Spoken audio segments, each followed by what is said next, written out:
Hello everybody, how you're doing today?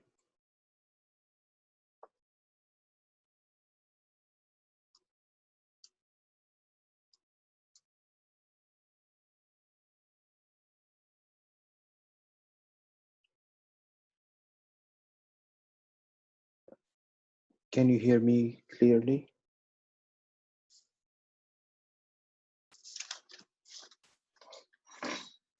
All right, great. Can you see the PowerPoint and the Blackboard?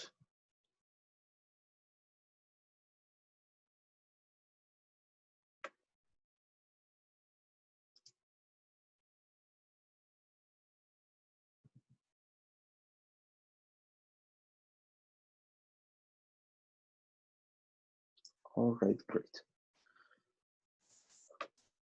All right, a quick review of what we've started our discussion with last class. If you remember, we started our discussion of the endocrine system, and if you remember, the endocrine system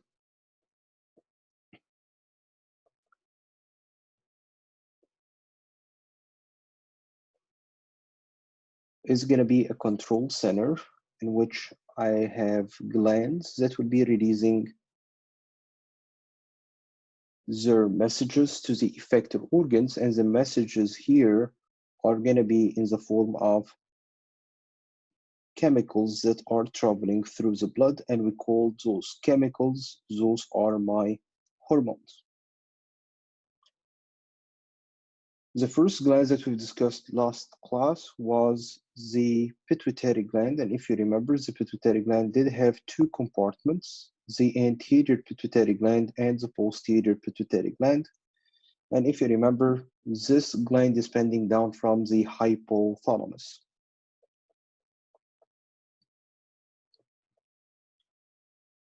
If you remember, the hypothalamus is a part of the brain that controls the anterior pituitary gland, because the anterior pituitary gland is formed of glandular tissue. I have glandular cells that are going to be responsible for the production of the anterior pituitary gland hormones. Compared to the posterior pituitary gland,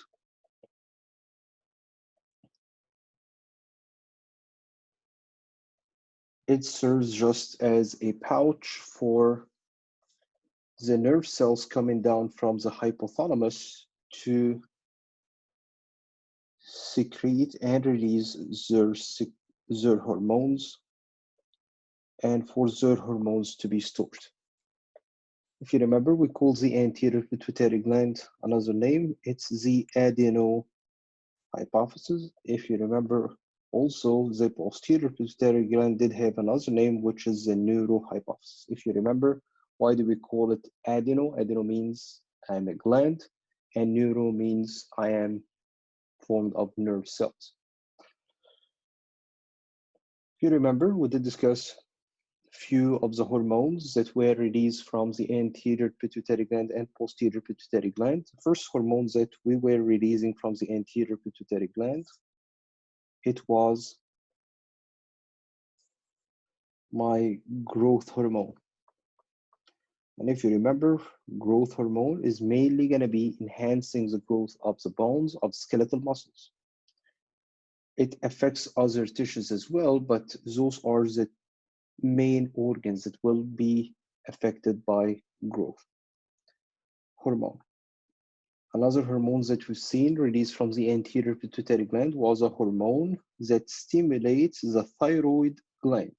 You remember, we've got in the anterior part of the neck a butterfly-shaped gland called the thyroid gland, and the thyroid gland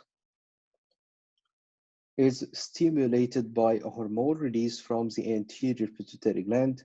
This is my thyroid stimulating hormone, or TSH.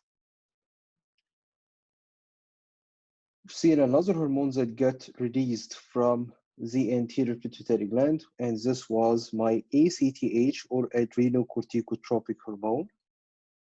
If you remember, ACTH was stimulating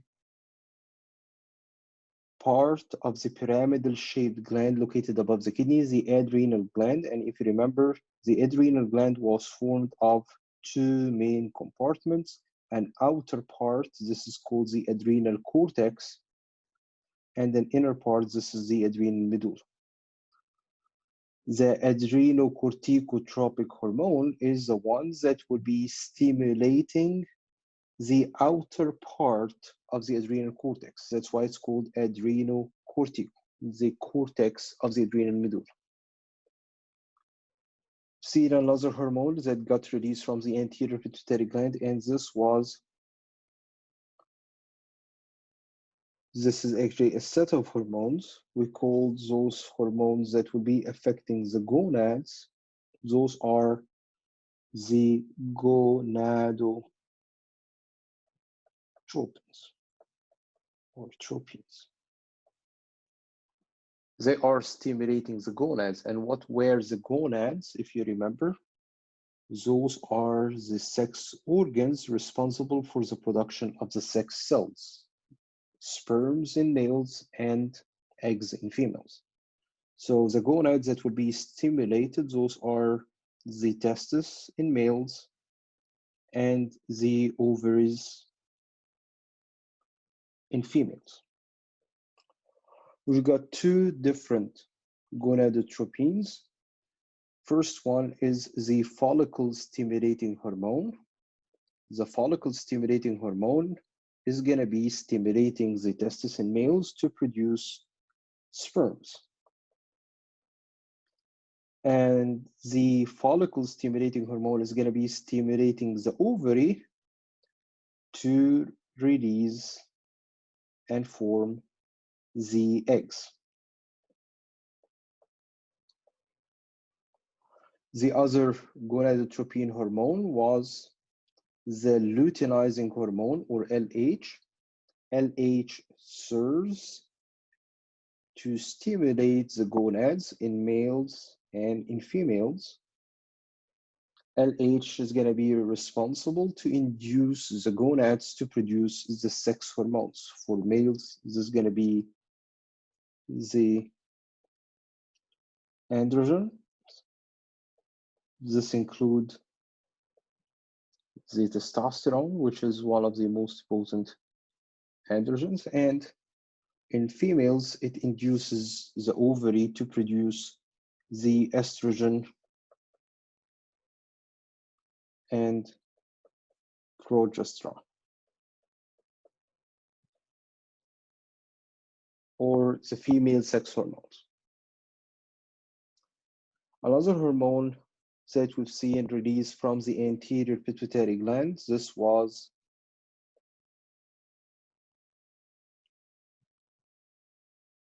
a hormone that will be released before lactation.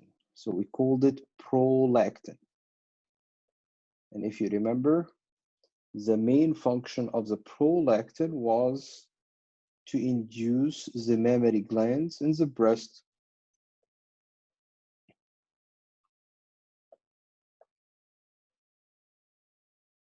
to produce the milk needed for lactation.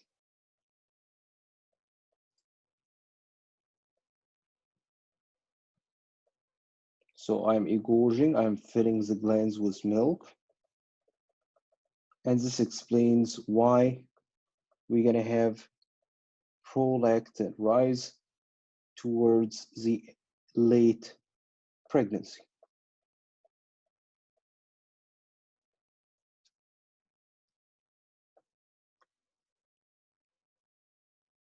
Those are the hormones that we discussed last time that were getting released from the anterior pituitary gland. From the posterior pituitary gland, we've seen two hormones that get released. First hormone that we've seen, this was the oxytocin. And if you remember, oxytocin did have two major actions. First one was inducing the uterine contractions during labor. which was an example of a positive feedback. If you remember, when you contract the uterus during labor, the uterus will send out signals to the hypothalamus for it to release oxytocin that would enhance the uterine contractions. Another action for the oxytocin was to contract those lactiferous sinuses that were located in the breast. And remember, oxytocin, when it induces the contraction of the lactiferous sinuses, this allows the ejection of the milk. We call this as milk ejection or milk letdown. Other functions of the oxytocin did play in both males and females, like the enhancement of the arousal,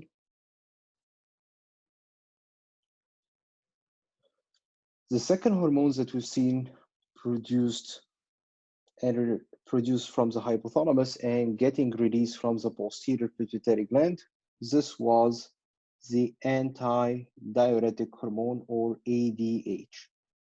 And if you remember, ADH did have another name, which is my vasopressin. If you remember, when we break down those two names of the hormone, we will figure out the major functions of the hormone. If you remember, anti-diuretic hormone means what? I am preventing the urine as a water loss, the diuresis. Diuresis means water loss in the urine. So ADH, what's going to be its function here? It retains water. And if it retains water, remember, from getting released in the urine, this will result in increase in the blood volume. And whenever I have an increase in the blood volume, this will directly increase the blood pressure.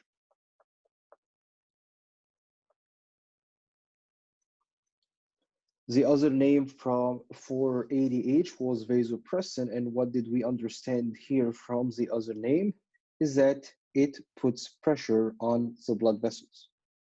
So if this is a blood vessel of mine, the ADH is going to be responsible to constrict the blood vessels. And if I have an arteriolar constriction and constriction of the arterioles, what's going to happen?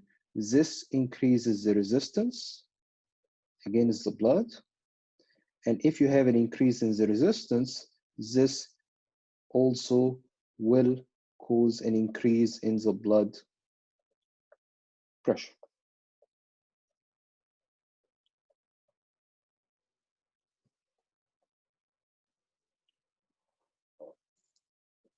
All right, so those are briefly all the hormones that we've discussed that are getting released from the pituitary gland. Again, what are those hormones? We've seen growth hormone. We've seen TSH, thyroid stimulating hormone. ACTH, adrenocorticotropic hormone. Gonadotropins like FSH and LH. We've seen the prolactin. From the posterior pituitary gland, we've seen two hormones, oxytocin and ADH. Any questions? Any questions?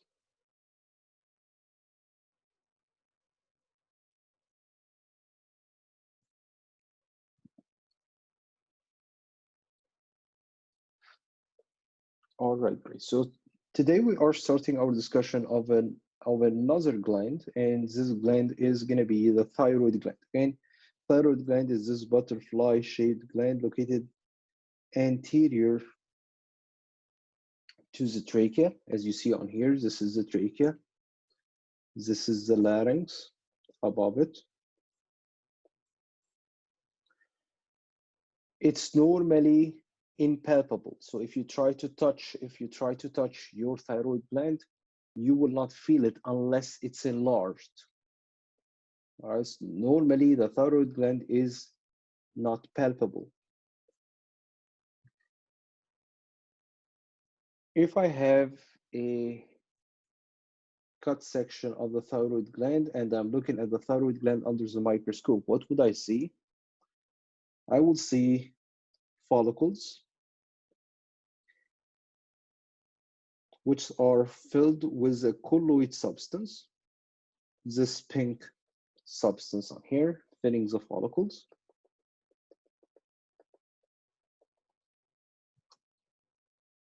And I have clusters of cells located in between those follicles. So again, what will I see under the microscope if I am looking at the structure of the thyroid gland, histological structure? I will see follicles, and those follicles are formed by a row of follicular cells, like this. And those follicles are going to be filled with colloid substance. This is the hormone. This is the thyroid hormone.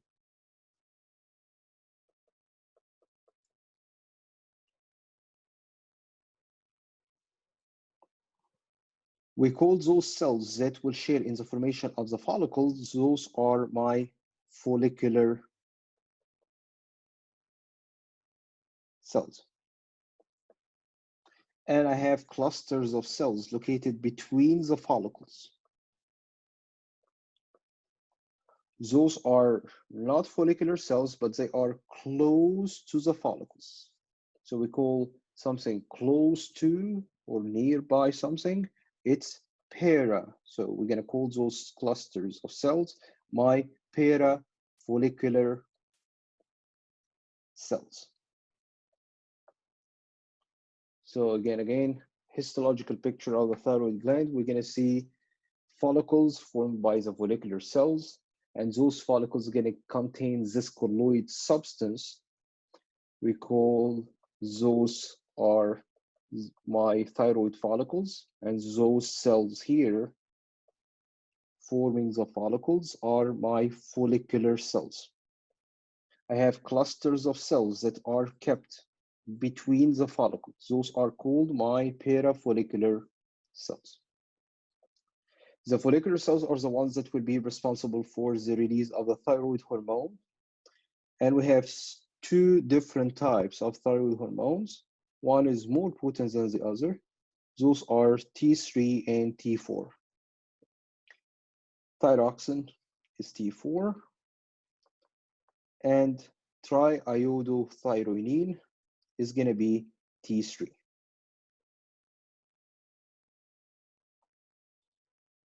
On the other hand, the parafollicular cells are going to be releasing a different hormone, and this is called the calcitonin.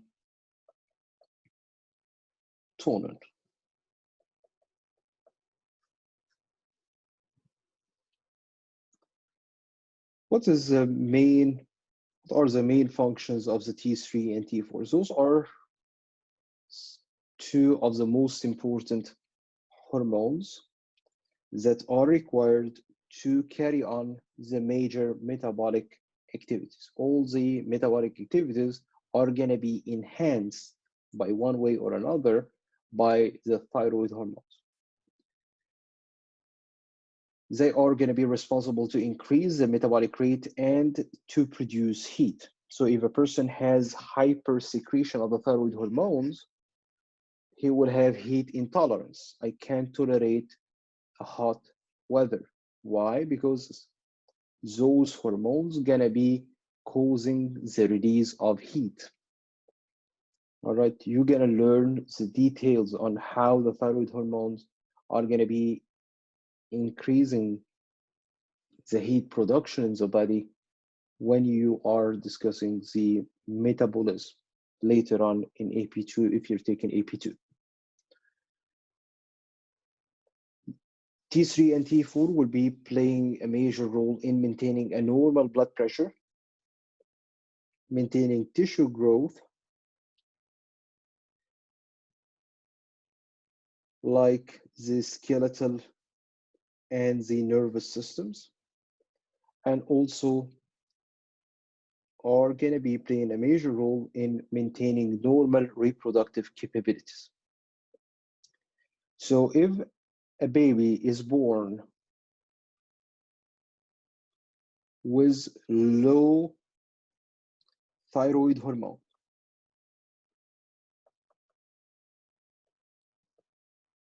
I have hyposecretion of the thyroid hormones. This will cause the development of a disease called cretinism.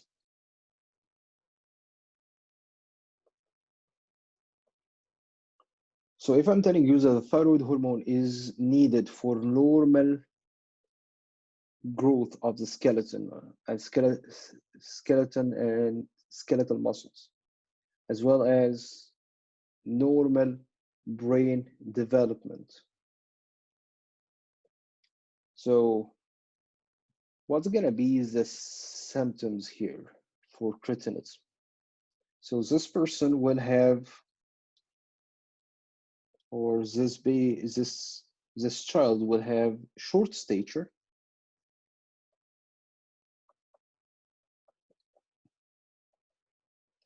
like dwarfism.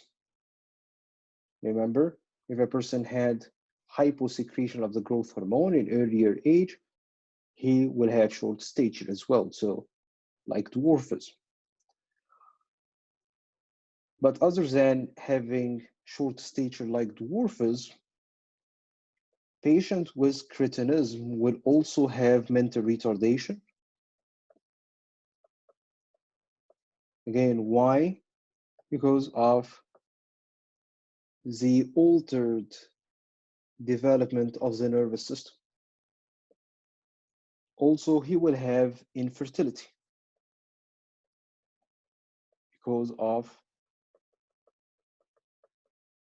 the role that the thyroid hormones are going to be playing in maintaining normal reproductive capabilities. So if you're comparing cretinism to dwarfism, dwarfism is going to be a hyposecretion of which hormone?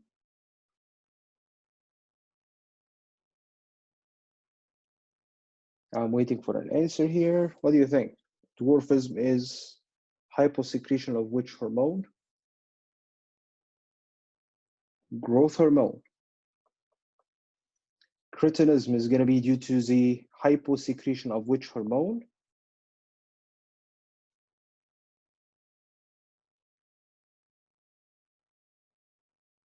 Thyroid hormone, T3 and T4. What is the common problems that both will have? Short stage. Would a person with dwarfism has any mental problem? What do you think?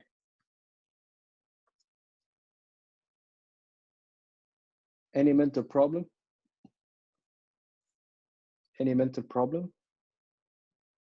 Not cretinism. I'm asking here about dwarfism.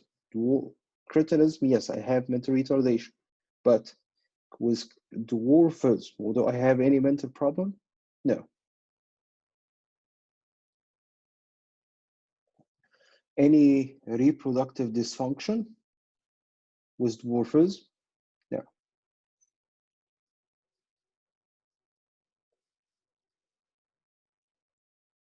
All right, so cretinism is hyposecretion of the thyroid hormones, compared to dwarfism is due to the hyposecretion of growth hormone. Both will have short stage, but no mental retardation or infertility with dwarfism, and they will be prominent with cretinism. Moving on to the other hormones that gets released from the thyroid gland. Again, if you remember, we have two types of cells. The first type of cells, those are the follicular cells, and they will be responsible to release T3 and T4. The second type of thyroid gland cells, those are the parafollicular cells. And remember, parafollicular cells are going to be releasing calcitonin. Calcitonin here is the antagonist hormone for another hormone called the parathyroid hormone.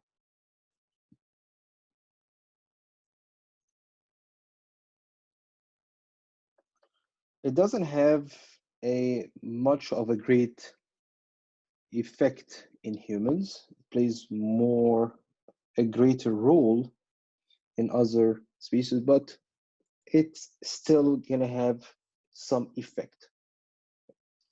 The main player here is gonna be the parathyroid. What are the calcitonin and the parathyroid hormone are gonna be antagonizing each other doing?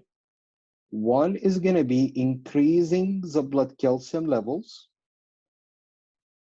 which is the PTH or the parathyroid hormone. The other one is going to be opposing this increase in the blood calcium levels.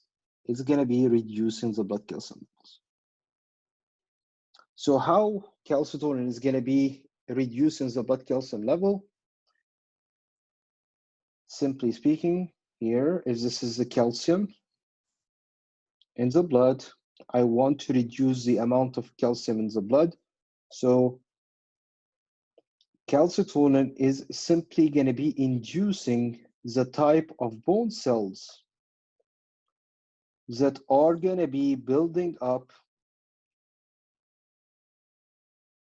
the protein that gets calcified in the bone. If you remember, what do we call the protein that gets calcified forming the main part of the bone tissue? This was my osteoids. And if you remember, the type of cells that will be responsible for the formation of the bones, those are going to be the osteo. Any idea?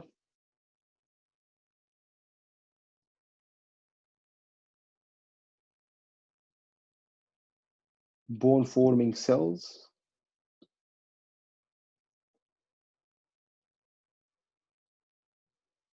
Osteoblasts.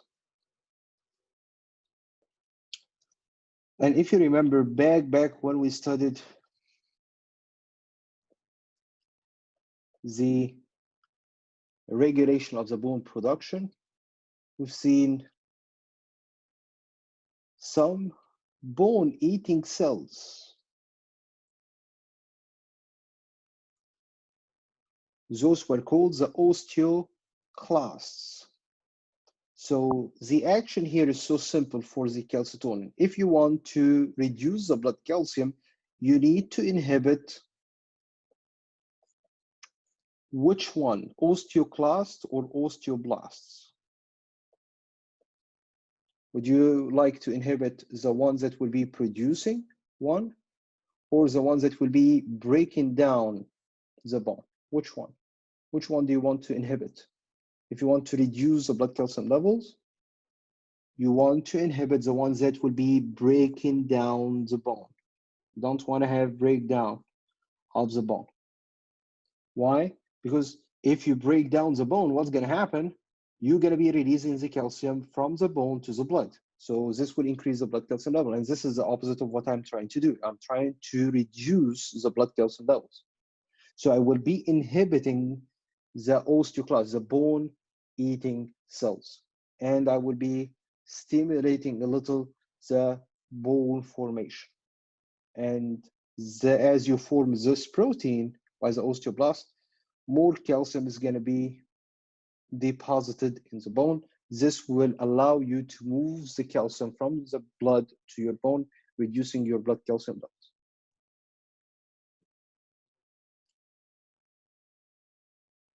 Make sense? Make sense?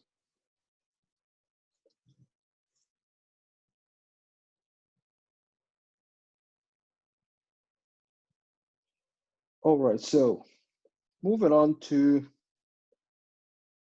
another gland that will be releasing a different hormone. Can you answer this question for me before we move on? What does oxytocin do? Milk production, milk ejection, uterine contractions.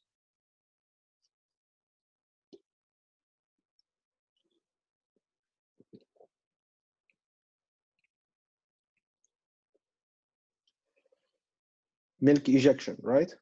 Milk ejection. What else? Any other ideas? Milk ejection. E, both B and C. Any other ideas? Remember, for the one responsible for production is the one that we called prolactin. This is not an action of oxytocin. If you remember oxytocin, when you hear oxytocin, think about contraction. What am I contracting? I'm inducing uterine contractions during labor. Yes. And I'm inducing the contraction of the lactiferous sinuses to eject the milk. So I'm allowing milk ejection, right? So what good answer would it be on here? It's going to be both B and C.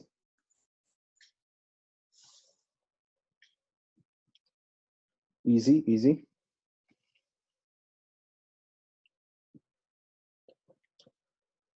All right, so moving on to another set of glands. Those are 4 tiny little glands located on the posterior aspect of the thyroid gland. So here we're looking at the back of the trachea. So you see on here 4 tiny little glands located posterior to the thyroid. Those are not part of the thyroid, they are close to the thyroid, and something close to or nearby something we call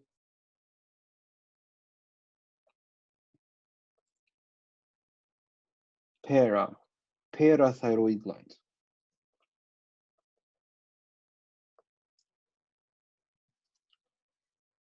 So we have 4 tiny parathyroid glands, and can you guess the name of the hormone here that gets released from the parathyroid gland?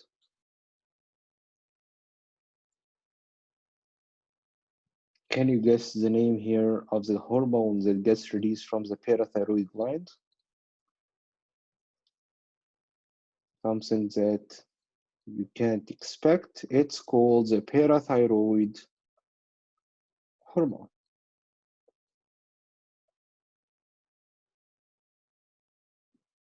All right, so the hormone that gets released from the parathyroid gland, it's the parathyroid hormone. All right, easy.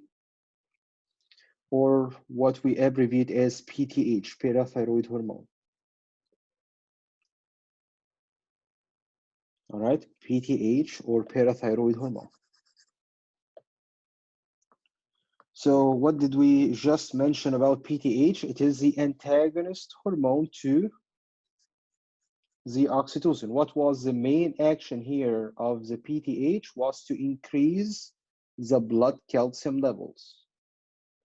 I'm increasing the blood calcium level on here. The main action is going to be to increase the blood calcium levels. So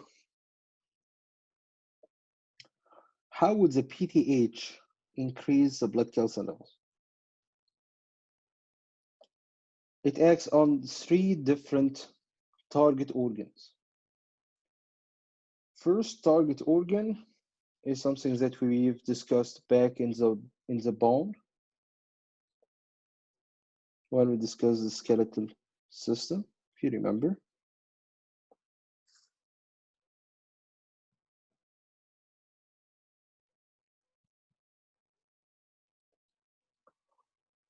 PTH is going to be stimulating the bone-eating cells, the cells that will be breaking down the bone. We call those cells my osteoclasts. Exactly. So here, PTH is stimulating the osteoclast to do what? To break down the osteoid, to break down the protein part of the bone. So what's going to remain after you break down the protein part of the bone? You're going to be releasing the calcium. So the calcium, when it gets released from the bone, it will be reaching the blood. And this will increase your blood calcium level. This is the first way by which PTH increases the blood calcium level. Another action of PTH will be to act on your small intestine.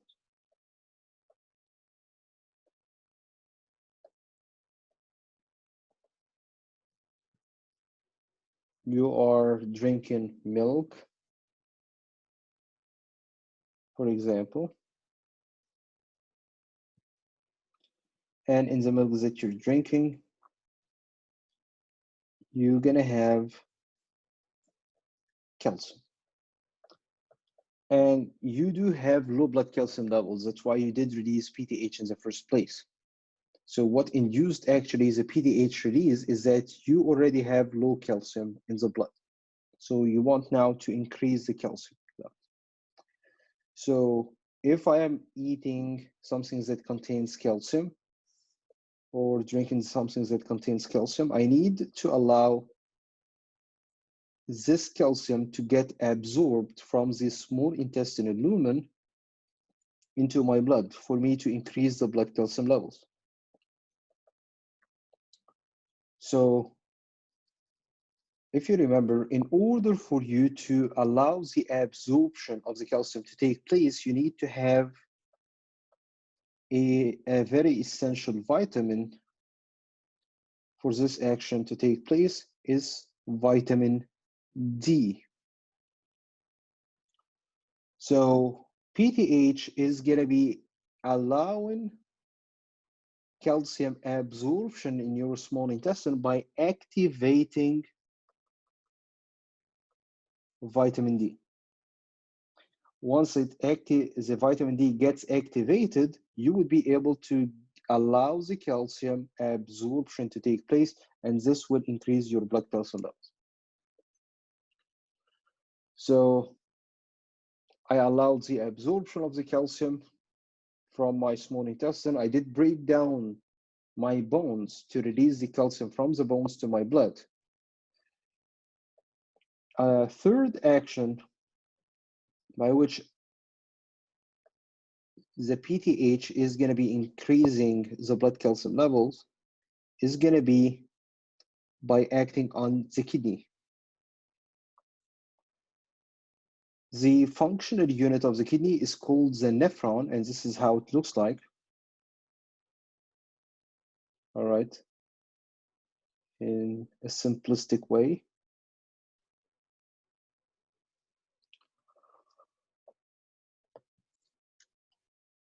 The blood reaches the nephron like this, and it gets filtered. So some of the calcium that was located in the blood also gets filtered inside the kidney tubules. Does it make any sense that in case of low blood calcium levels and you are breaking down your bones to release the calcium to increase the blood calcium levels, does it make any sense for you to filter calcium out in the urine? would you like this calcium to get released out in the urine? If you already suffer, if you're already suffering from low blood calcium, that's why you did release the PTH. Does it make any sense? No.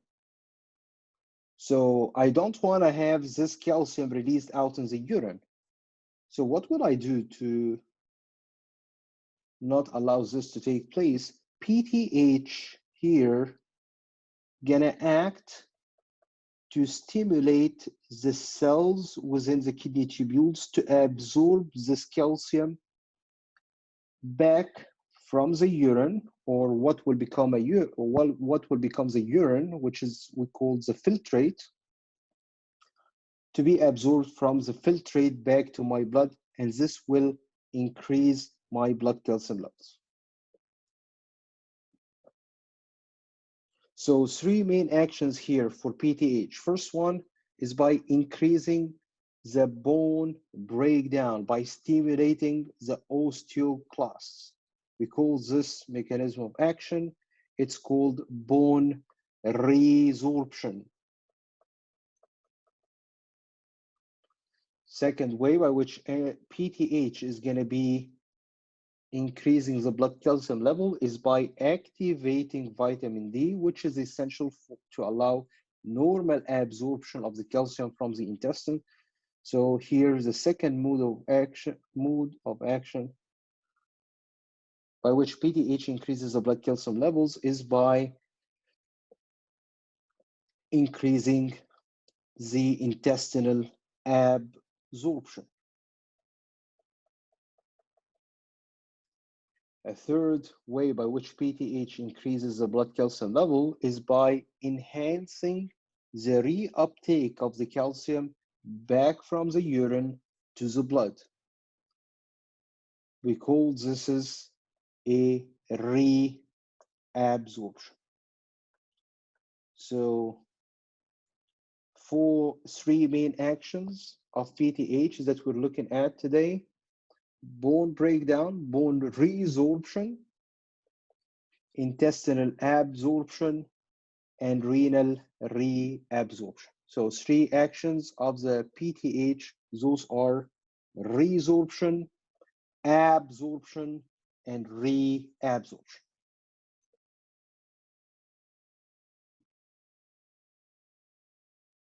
All right, any questions? Any questions?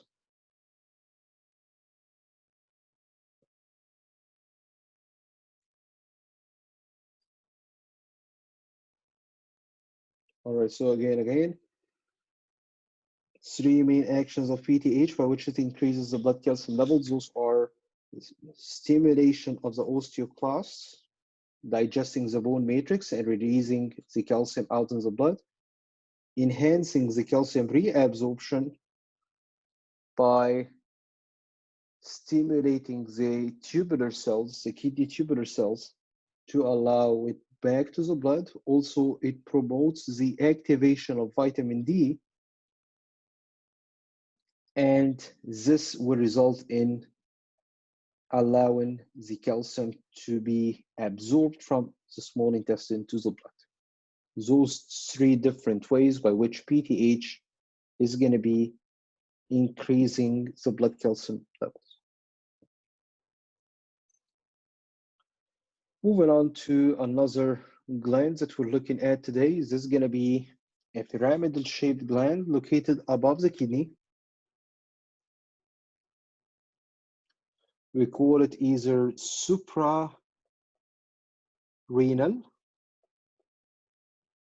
supra above renal kidney, or adrenal, above the kidney. The adrenal gland or the suprarenal gland is going to be formed of two main parts. An outer part, if you remember,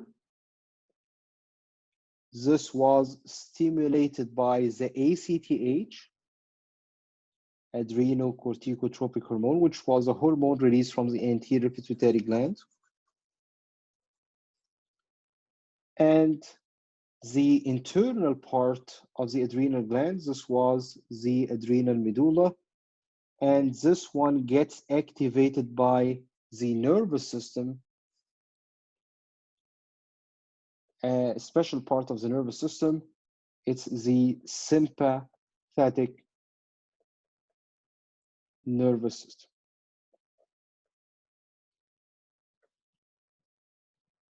The adrenal cortex is going to be divided into 3 layers. In order to remember the order here, we use the mnemonic GFR, from outside in. Outside in, GFR.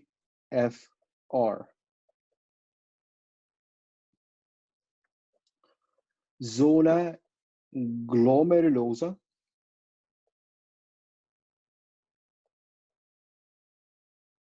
zona fasciculata, and zona reticularis.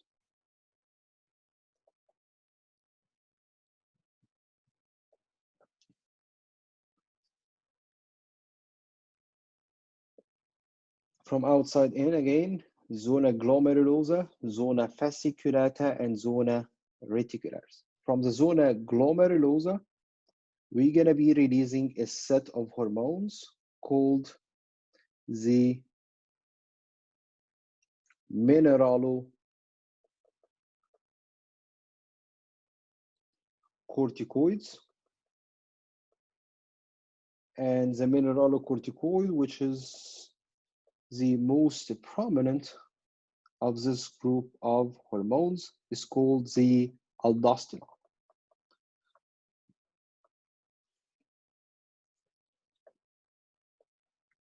Zona fasciculata is going to be releasing another group of hormones called the glucocorticoids.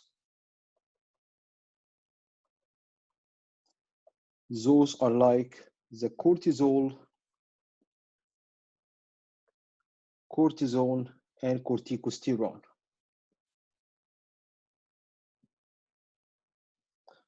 This third layer of the adrenal cortex is going to be the zona reticularis, and the zona reticularis is going to be responsible to secrete a group of hormones that we call the gonadocorticoids. And those are simply sex hormones. If you can notice on here, from the name, gonado, I'm related to the gonads. Those are hormones similar to the ones that are released from the gonads. So mineralocorticoids, from their name, what they are going to be dealing with, they are dealing with minerals. The aldosterone is going to be responsible to allow the reabsorption of the sodium from the kidney tubules. And if I want to allow the reabsorption of sodium, what's going to be my effect on the blood pressure? If a person has hypertension, what would you advise him? Would you advise him to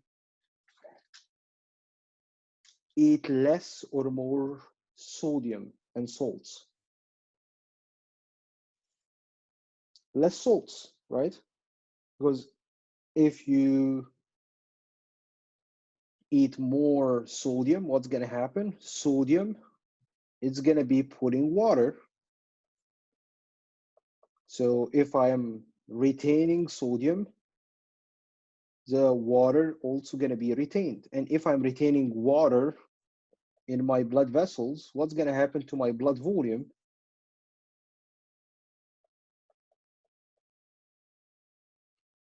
Goes up. If you are retaining fluid in your blood, the blood volume would increase. And if you have an increase in the blood volume, what's going to happen to its pressure, to its weight? This is going to increase the blood pressure, definitely. So what's going to be the effect of the aldosterone on the blood pressure, do you think? It increases the blood pressure. How? It enhances the salt reabsorption. And the salt here that I'm dealing with is going to be my sodium meal. Salts.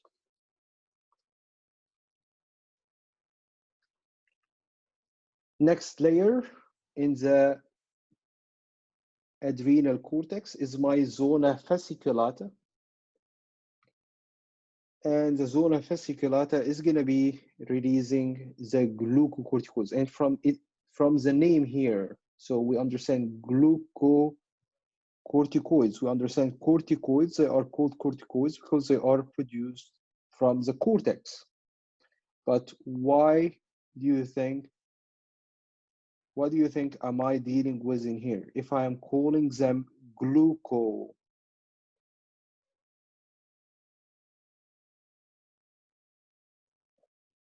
what do you think? Sugar, exactly, exactly. So here, glucocorticoids, they are gonna be responsible to increase the blood sugar levels.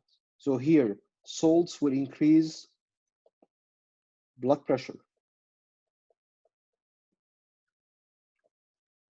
Sugar, I am increasing the blood sugar level. How glucocorticoids like cortisol gonna be increasing the blood sugar levels?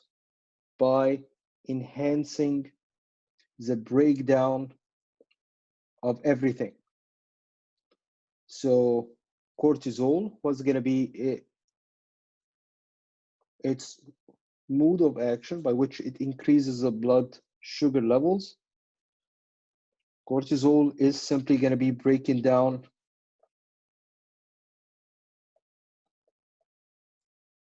bones. It's going to be breaking down skin.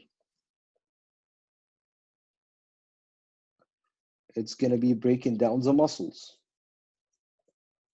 It's going to be breaking down everything to do what?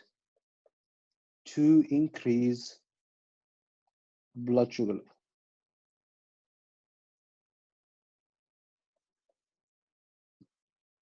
Is there any other function of the cortisol that you know of?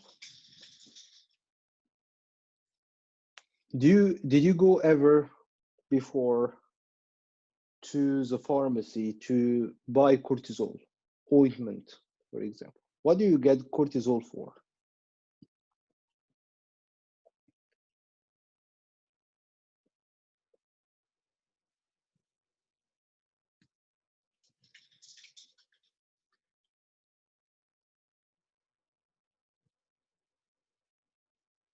What do you think? Did you ever? Yeah, inflammation. So if you have itching, if you have inflammation on your skin, you go and get cortisol. Cortisol, one of its main functions, medically used, is that it reduces the inflammatory response. Actually, we divide the anti-inflammatory medications into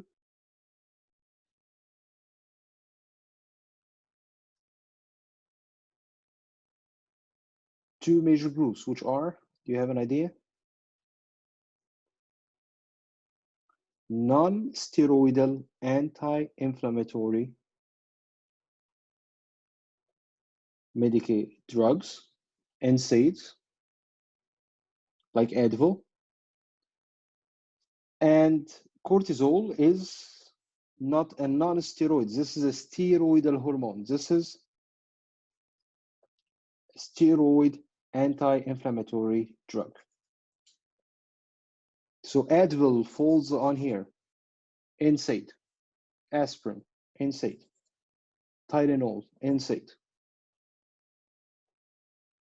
Cortisol and other steroidals gonna be categorized as steroidal anti-inflammatory drugs.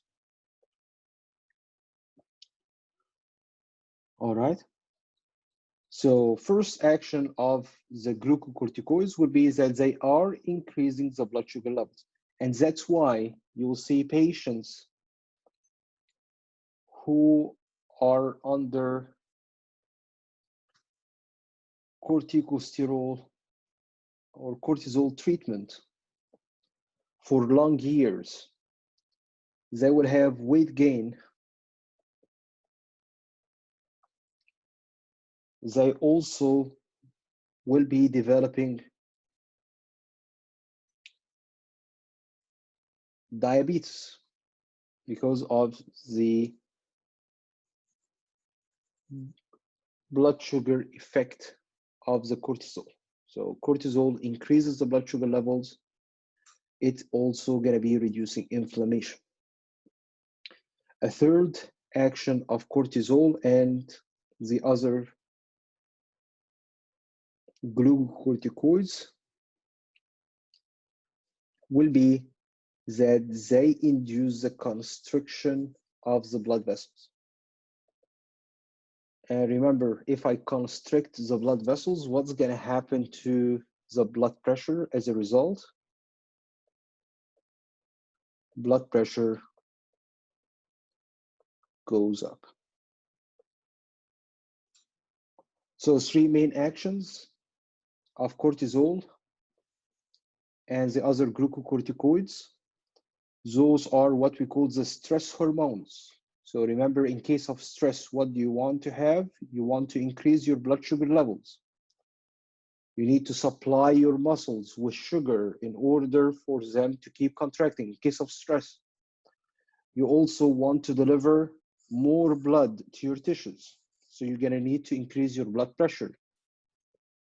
And you definitely hear about if a person did lose somebody or did pass through a very stressful life situation, he will become more prone for the development of infections. Why would a person become more prone for the development of infections?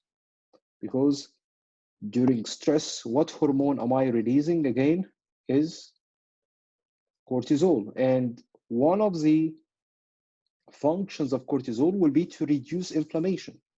And inflammatory responses, those are immunological responses. Those are helpful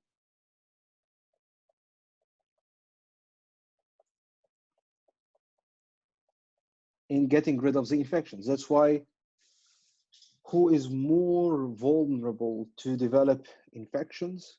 Those people who are getting treatment for cancer, for example. Why? Because when we are treating cancers, we are going to be trying to inhibit some of the inflammatory processes. Those who did get an organ transplant, why a person with an organ transplant is going to be more vulnerable to develop infections. There's something that you hear in the news every day now.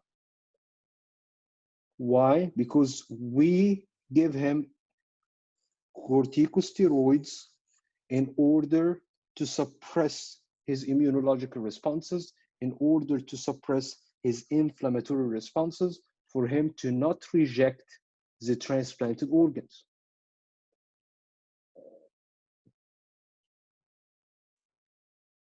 All right. So three major functions here of the corticosteroids, of the glucocorticoids, like cortisol, cortisone, and corticosterone. First one is going to be increase the blood sugar levels. Next is going to be increase in the blood pressure. And the third one, this is the medical use of it, is going to be to reduce inflammatory responses and immunological processes. So back to our adrenal gland. Remember, three layers. Outermost layer was my zona glomerulosa, and glomerulosa was releasing mineralocorticoids like the aldosterone that would be responsible to enhance the reabsorption of sodium. I'm dealing here with salts. Next layer is my zona fasciculata, and the zona fasciculata of the adrenal cortex is going to be responsible to release the glucocorticoids. And from the name here, I'm dealing with sugars. One of the major functions here would be to increase the blood glucose levels.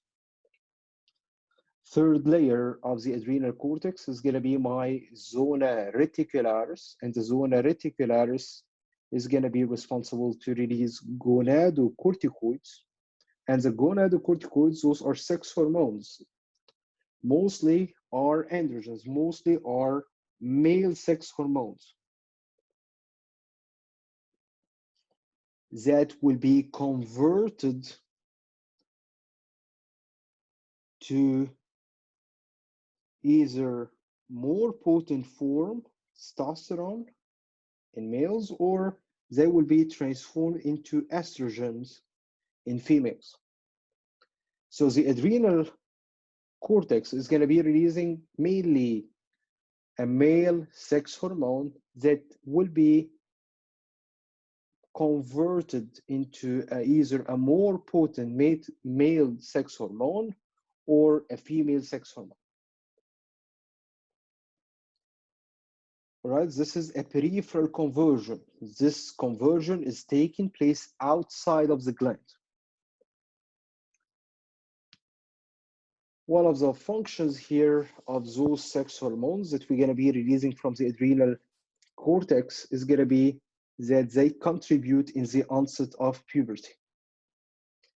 Also, they will be helping with the appearance of the secondary sex characteristics, like the fat distribution in females, for example, like the appearance of the facial hair, male pattern baldness, deepening of the voice, increasing the muscle bulk and bone density. All those are secondary sexual characteristics in males.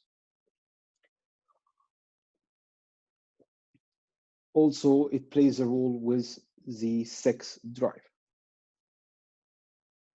All right, so again, what are the 4 layers of the adrenal cortex?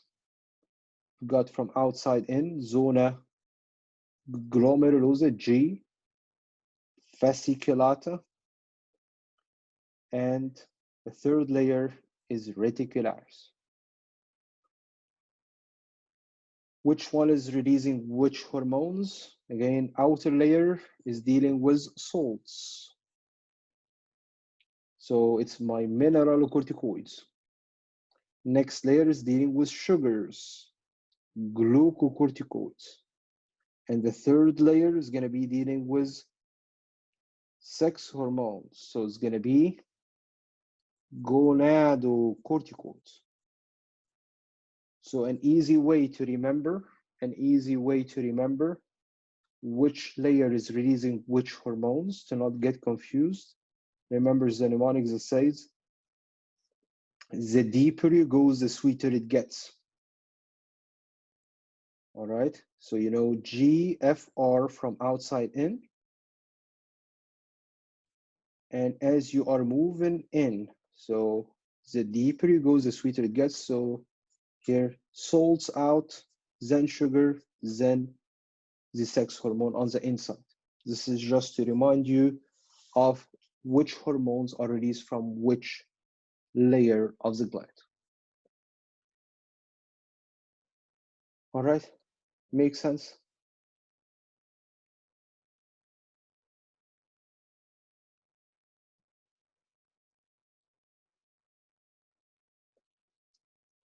All right, we can have a 10 minutes break. We come back, complete our discussion of the endocrine system, and discuss the autonomic nervous system. All right. Any questions before we go for the break?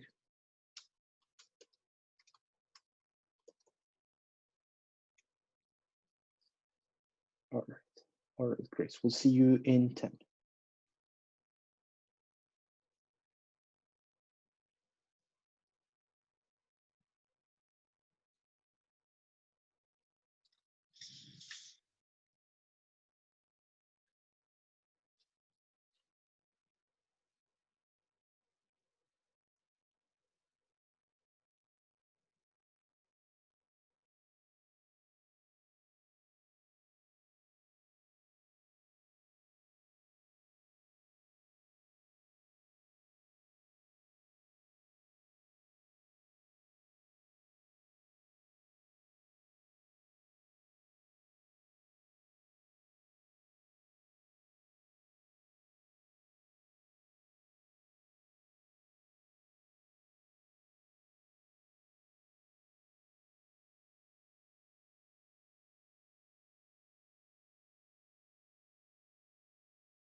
All right, welcome back.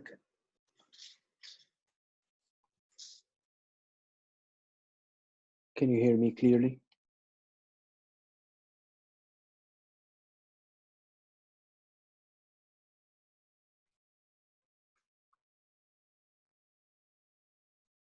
All right, great.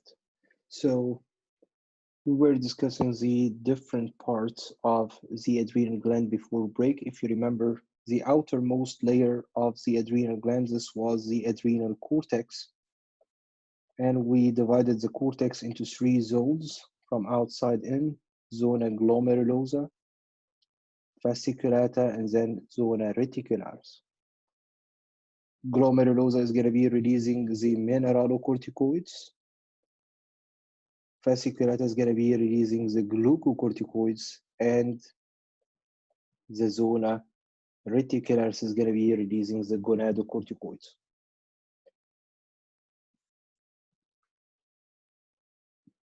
Moving on to the adrenal medulla, as we're going to mention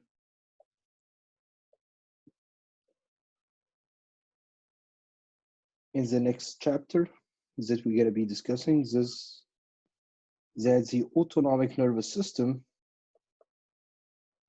is divided into 2 main parts. We have the sympathetic nervous system, and we have the parasympathetic nervous system. The sympathetic nervous system is going to be your main part of the nervous system that gets activated in case of fight or flight. So think of it, if you are fighting,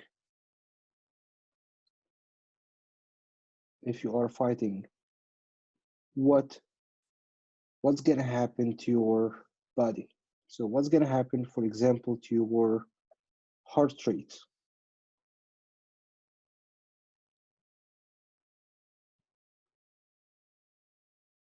What do you think is going to be the effect here if I'm fighting? On the heart rate, exactly, my heart rate goes up. So this is going to be increasing my heart rate. Would you like more or less blood to be delivered? Would you like to pump more or less blood? And the blood flow, would you like it to be slow or fast? Increase, right? Increase more blood to flow to my muscles in case of if I'm fighting. So how would I be pushing more blood towards my muscles? I need to increase the blood pressure. And what would you like to do for the blood glucose levels? What do you think? If you are fighting, would you like your muscles to receive more or less glucose, sugar, for them to contract and produce energy? More glucose needs to be delivered. So what do you think is going to be the effect of the sympathetic nervous system on your blood sugar levels? Increase your blood sugar level. What do you think is going to be the effect of the sympathetic nervous system on my airways? Would you like to dilate the airways to allow more air, or would you like to constrict your airways to allow less air to be delivered to your air sacs? If you are in a fight, would you like more air to be delivered, or less air to be delivered to your air sacs?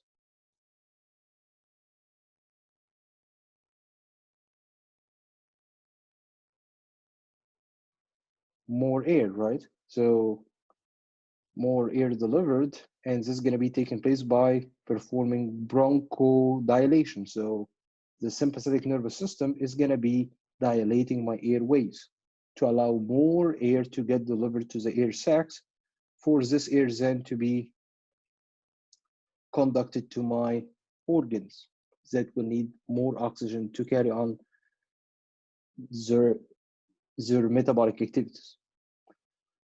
So bronchodilation here is going to be taking place under the effect of sympathetic activation. What do you think gonna happen to your gastrointestinal tract motility and secretions?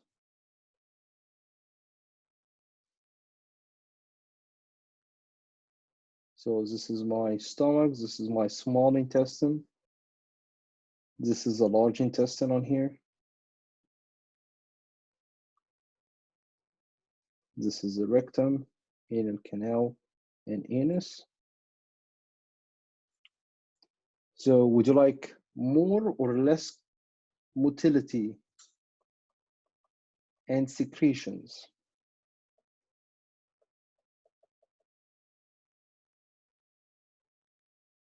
of your gastrointestinal tract?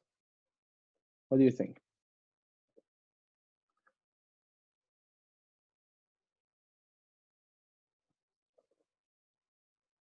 So if I'm fighting, would I like to get blood delivered to my stomach to help with the digestion? Would I get more blood delivered to my intestines to allow better motility of my intestines, or I want to inhibit the motility and secretions of the gastrointestinal tract? You want to inhibit the motility and secretion during the fight. Same concept for elimination.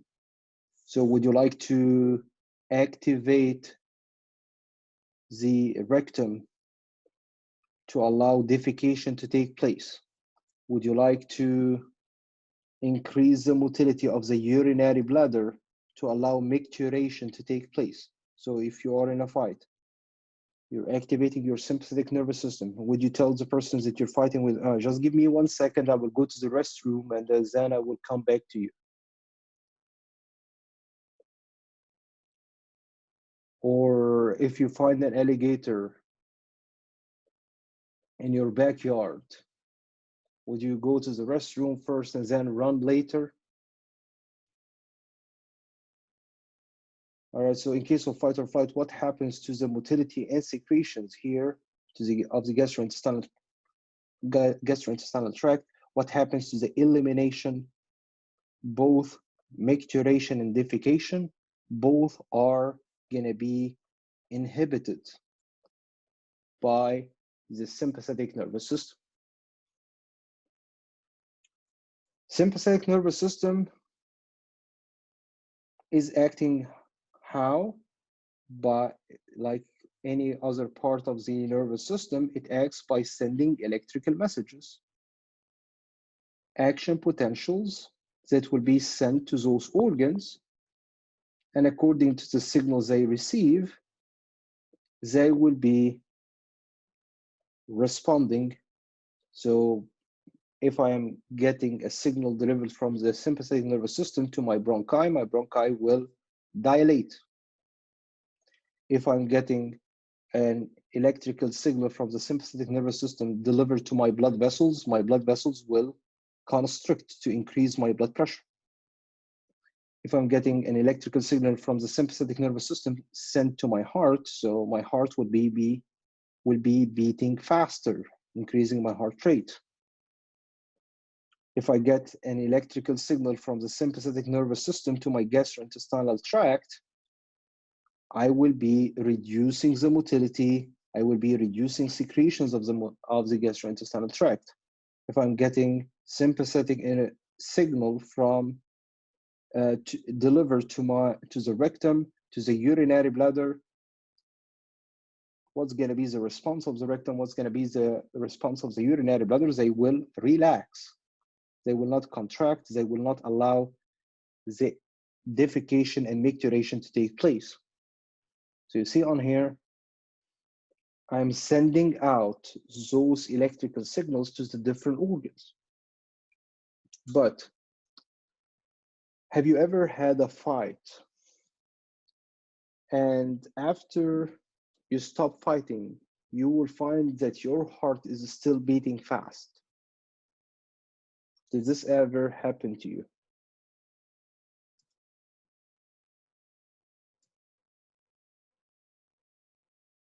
Breathing faster, you're still breathing fast, your heart is still beating faster. Why? Although the electrical signal did stop, so you don't have any more electrical signals sent to those organs. How come my heart is still beating fast? This is due to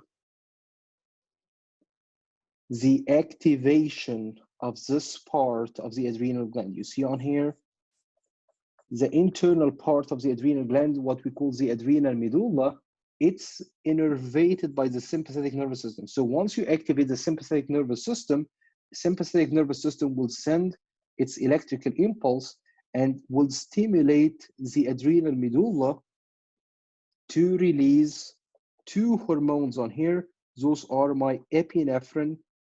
Another name that we use for it is the adrenaline, and norepinephrine or noradrenaline.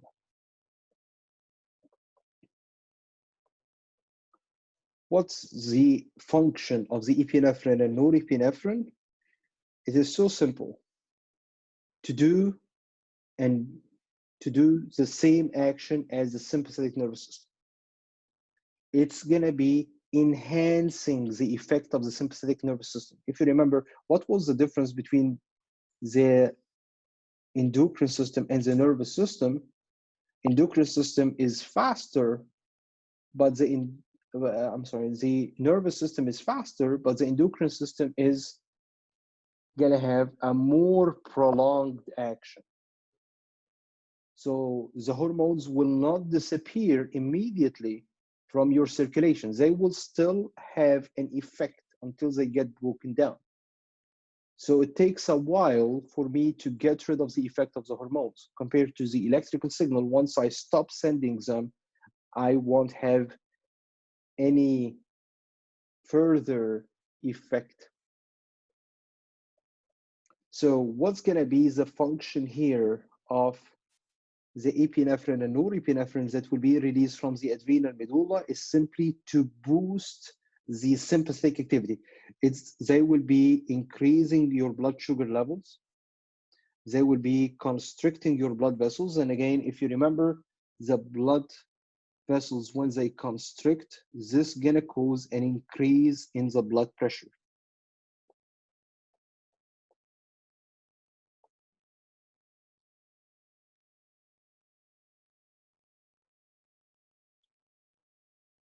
Another effect here of the epinephrine and norepinephrine will be manifested on the heart. The heart is gonna be beating faster. I have an increase in the heart rate.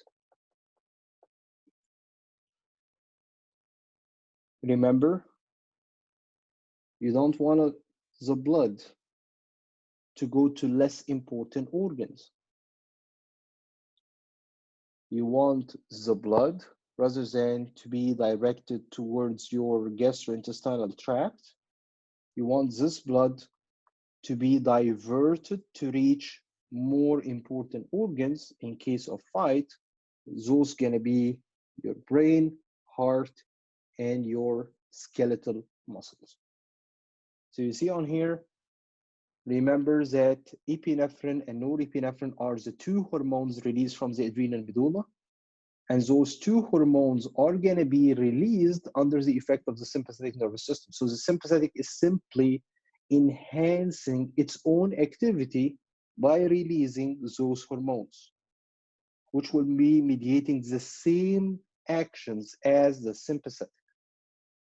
Increasing heart rate, increasing blood pressure, increasing the blood sugar level, diverting the blood towards your skeletal muscles.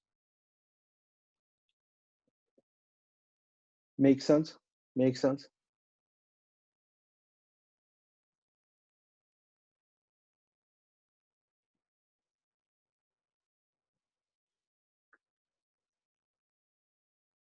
All right, moving on to other endocrine glands. The endocrine gland that we're looking at right now, it's going to be the pineal gland. And the pineal gland, if you remember, this was part of your brain. You remember, what are the four main parts of the brain?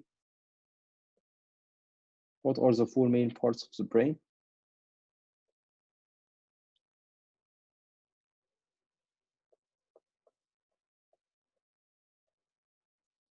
cerebrum, cerebellum, yes. What else?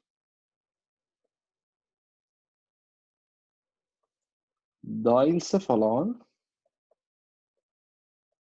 and the brainstem.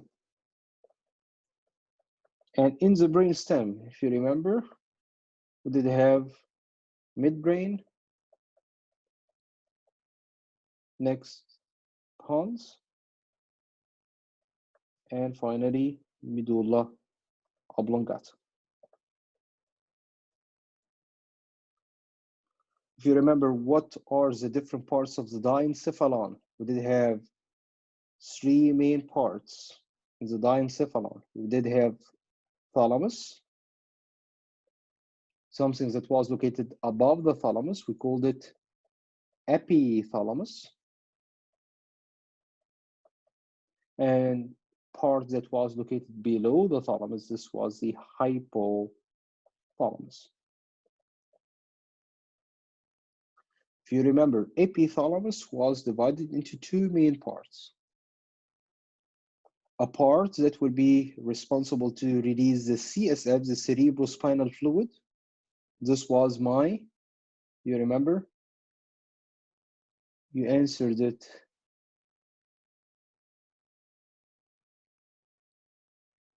Last class. Najib, you answered this question last class. Anybody remember what was the part of the brain that was releasing the CSF, cerebrospinal fluid, which was part of the epithalamus?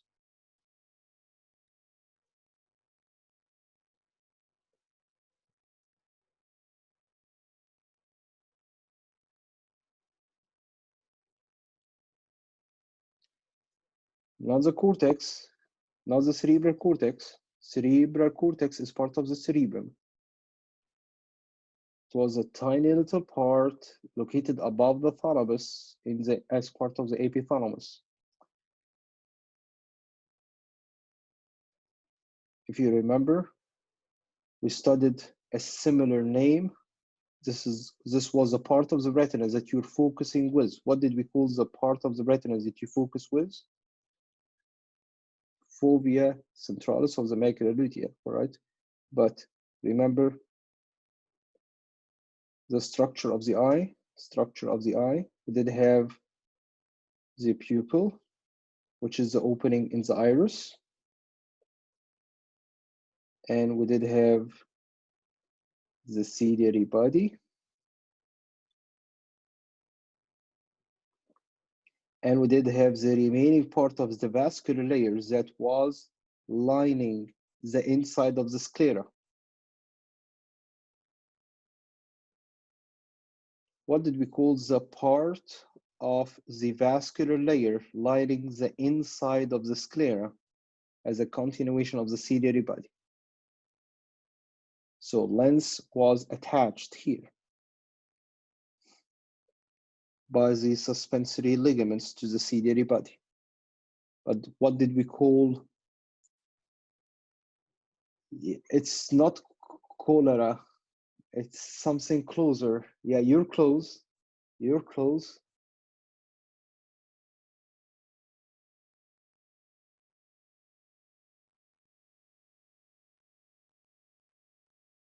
It's called the choroid.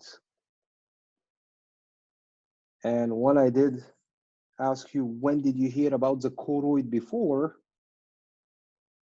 You told me, yeah, this was a part in the brain that was releasing the CSF, the cerebrospinal fluid, but the difference here was it was the choroid plexus, right? And I told you to pay attention to the difference between the choroid, which is the vascular layer lining the inside of the eye, and the choroid plexus, which was part of the epithalamus releasing the CSF. What was the other part of the epithalamus? Other part of the epithalamus, other than the choroid plexus, it was the pineal gland that we are talking about right now. All right, please pay attention to the choroid and choroid plexus. You're gonna see them a lot in lecture exam 3, in lab exam 4 as well. Choroid is a vascular layer lining the inside of the eyeball. And the choroid plexus, this is a part of the brain, part of the epithalamus, which is part of the diencephalon, responsible for the secretion of the CSF. The part of the brain that acts as a gland that releases the hormone is also part of the epithalamus, called the pineal gland. Is this clear? Clear? Pineal gland, where is it located? What is it part of? Pineal gland. Any problem here? Is the pineal gland, where is it? What is it part of? It's part of my epithalamus. All right, great. So pineal gland, if you remember, it was responsible to release melatonin, and the melatonin here is derived from the serotonin. Melatonin is going to be responsible for the timing of the sexual maturation and puberty. It also regulates the sleep-wake cycles, if you remember. It's also going to be responsible for the physiological processes that will be taking place in a rhythmic pattern. So like what? Like sleep, like appetite, like changes in the body temperature. So your body temperature changes in a rhythmic pattern. The stages of sleep will be changes in a rhythmic pattern. So all those rhythms are going to be regulated by the pineal gland. Moving on to another gland, this is going to be my pancreas. The pancreas has two parts. Part that will act as an exocrine gland. Remember, exocrine, exo means I am releasing my secretions through a duct. So I have cells on here, and those cells are releasing the secretions directly, not directly in the blood, but directly through a duct. And those are the acinar cells. They are exocrine. Means what? They are releasing their secretions through the ducts. They are going to be responsible for the digestive enzymes released from the pancreas. Another type of cells that will be located in the pancreas, those are cells named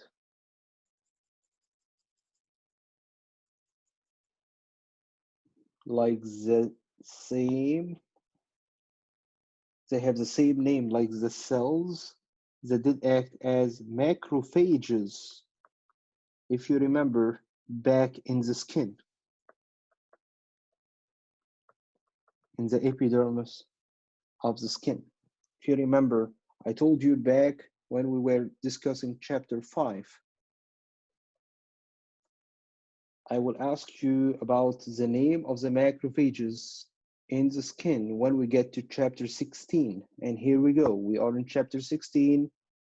And I'm asking you now, what did we call the macrophages that were in the skin, in the epidermis of the skin? Because the same guy who discovered those cells, he also discovered those cells located in the pancreas. Exactly, Langerhans cells. So how We're going to name those ones of the pancreas. If the ones in the skin are called the Langerhans cells, so we're going to call them islets of Langerhans.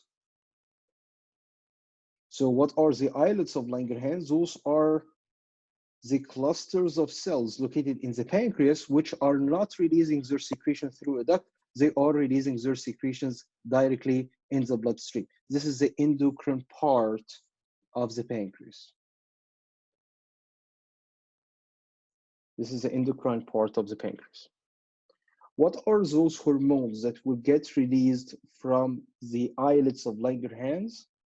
Islets of Langerhans gonna be releasing many hormones.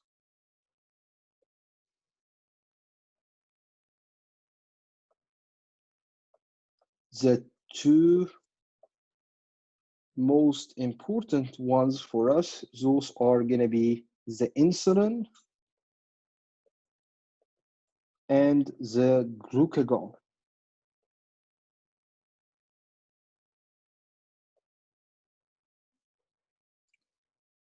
Those are antagonist hormones. They are performing opposing actions. They are antagonizing one another. Insulin is a hypoglycemic hormone.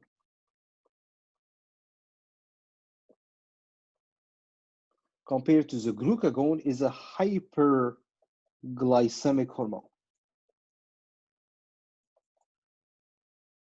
So emia is blood. So if a person doesn't have enough red blood cells in his blood, he doesn't have much blood. So we say he has N without emia, blood.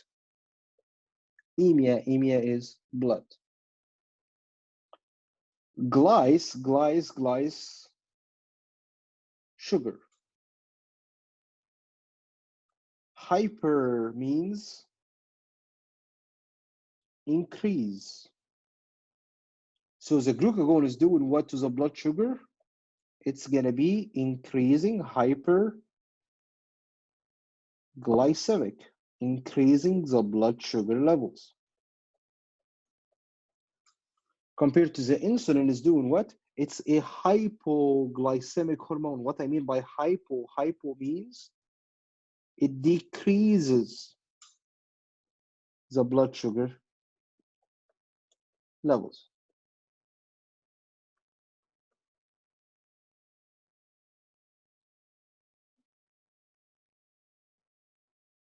So again, insulin is a hypoglycemic hormone. Glucagon is a hyperglycemic hormone. One is trying to increase the blood sugar levels, and one is trying to reduce the blood sugar level. So let's start first with the action of the glucagon. Glucagon is again released from which cells of the pancreas?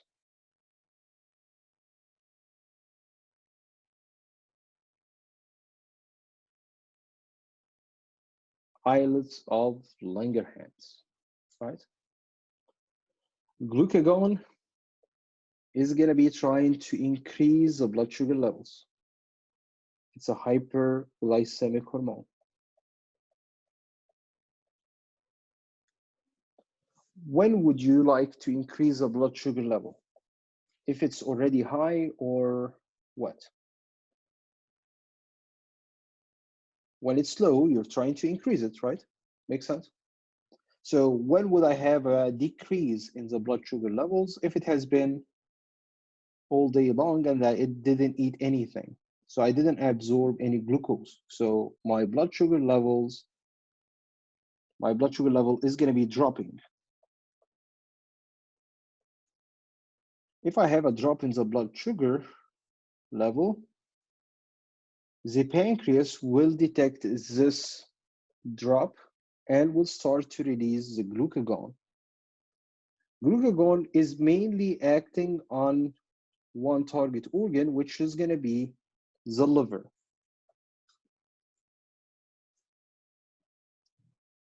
It's going to be activating the hepatocytes, the liver cells,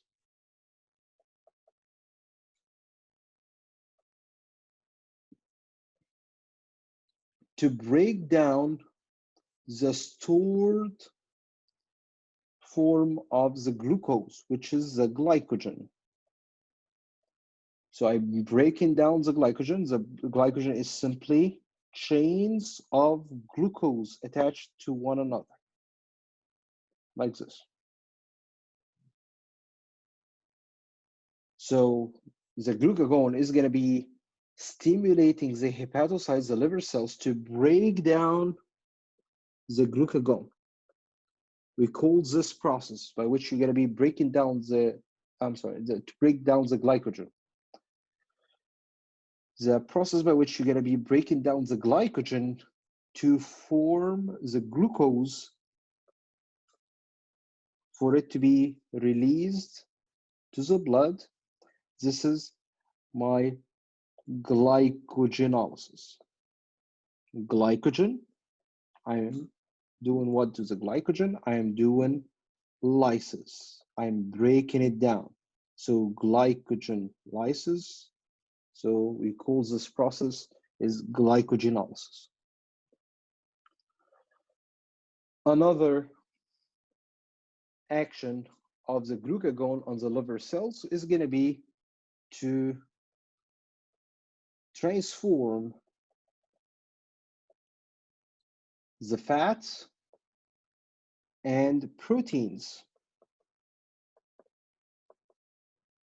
into glucose. We call this process is a creation, genesis, or formation of a new neoglucose. So we're going to call this process is gluconeogenesis. What I mean by gluconeogenesis, it's the formation of a sugar, of a glucose, from a non-carbohydrate source. I've used either fats or proteins to form this glucose. So this is the first time that those carbons, those hydrogens building up the molecule are for the first time in the body forming glucose. This is a new glucose. Neo means new. So again, what is the target organ for the glucagon? What is the target organ for the glucagon? My liver, exactly. And I will be inducing the liver cells to produce glucose to increase the blood sugar level by two means. First one is by breaking down the glycogen. And when I break down the glycogen, this process is what we call the glycogenolysis.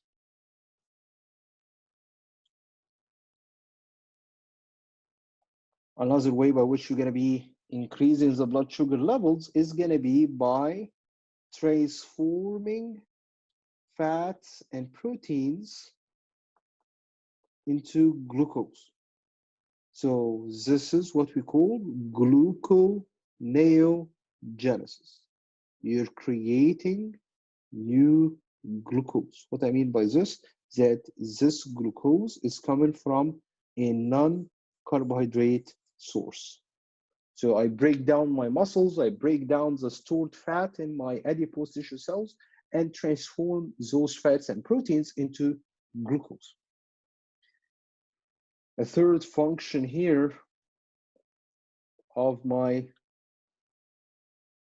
glucagon on the liver is to enhance the mobilization and the release of this glucose out from the liver. So you don't want to break down the fats, break down the proteins, and transform them into glucose. You don't want to just break down the glycogen into glucose and keep the glucose in the liver cells.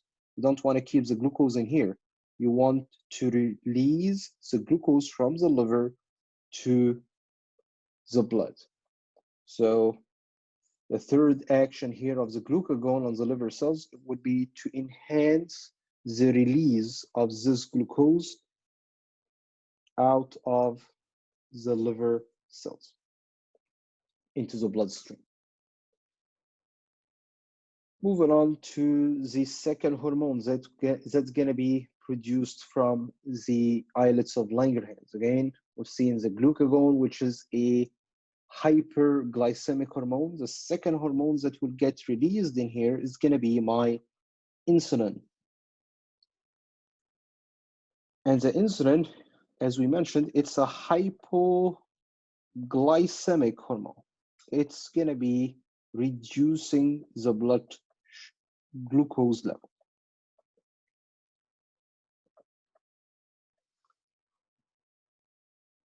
All right, so what's going to be the target organ for the insulin?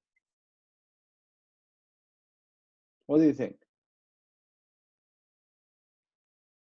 Is the action here of the insulin is to reduce the blood sugar level?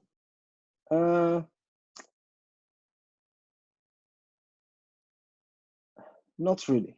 The main function actually is to allow the glucose to move from the blood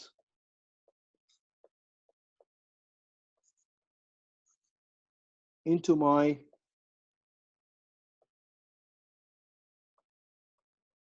cells, for the cells to be able to break down this glucose and produce energy. So the insulin is released from the pancreas, but who will need to get the glucose from the blood? Who needs to respond to the insulin and allow the glucose to the inside? All the cells in the body, exactly. All the body cells are going to need to respond to the insulin, because without having insulin, would I be able to get the glucose to the inside? What do you think?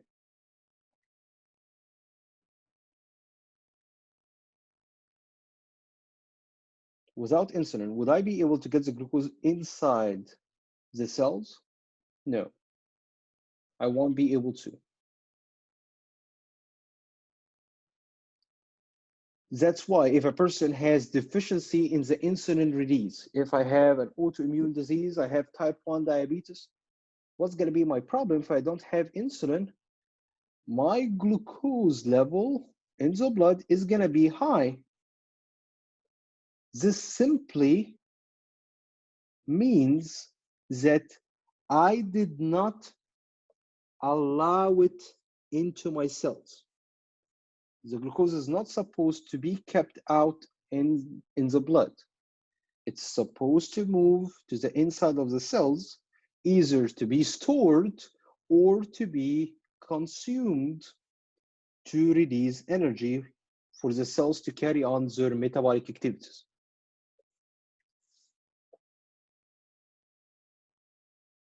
All right. And this explains why if a person have diabetes, he would be losing weight. Why would I see weight loss in diabetic patients? Why would I see weight loss with diabetic patients? According to what we've just mentioned. What do you think? I know diabetes type 2 is related to obesity. Yes, I understand this. But I'm telling you that after a person already developed diabetes, why would he, even if he has polyphagia, if he is eating more than usual, he will still lose weight, because if you can't move the glucose from the blood to the inside of the cells are not able to produce ATP. They are not able to produce energy. So they will find another source for the energy. So they will start to go and break down the protein and fat exactly. So they will go break down the stored fat, break down the protein from the muscles to generate the energy, because they fail to get the glucose from the blood to the inside.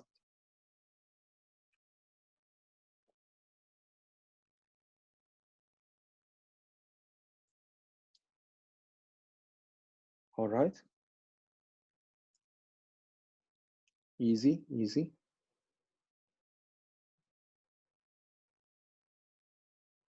Questions, questions?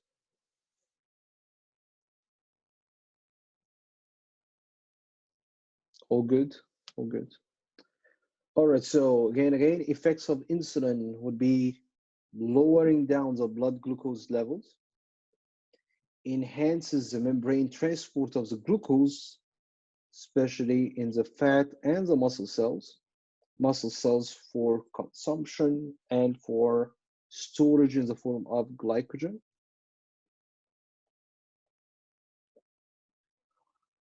And into my fat cells to be stored as triglycerides or fat.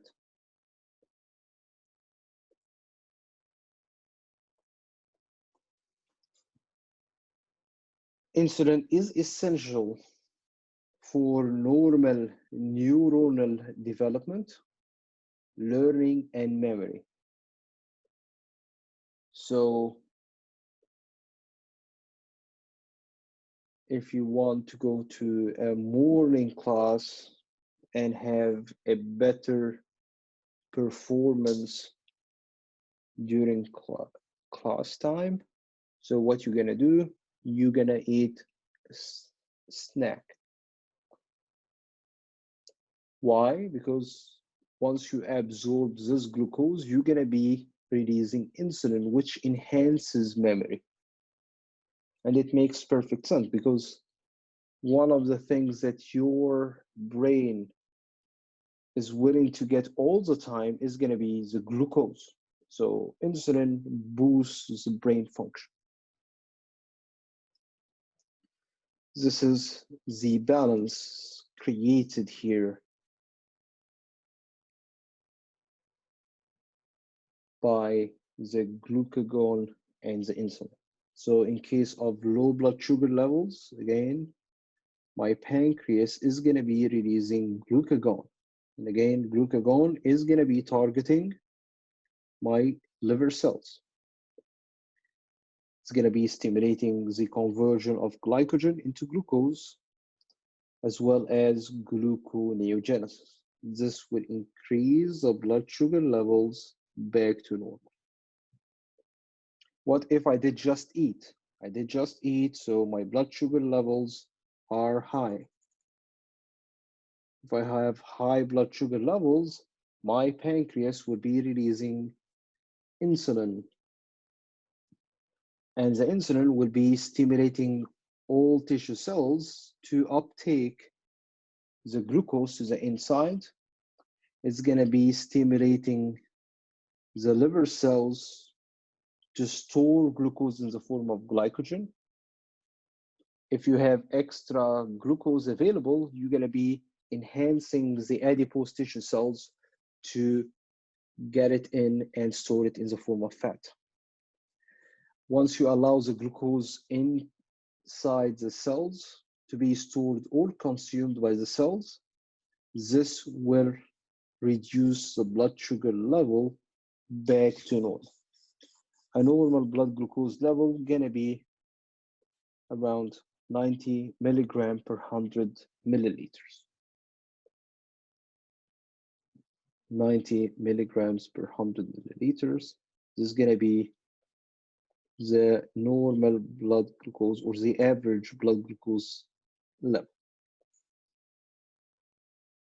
So you might slightly go up, but it's going to be reduced by the release of insulin. You might slightly go down, but you're going to increase it back to normal under the effect of stress hormones like cortisol, epinephrine, and norepinephrine. And of course here, the glucagon.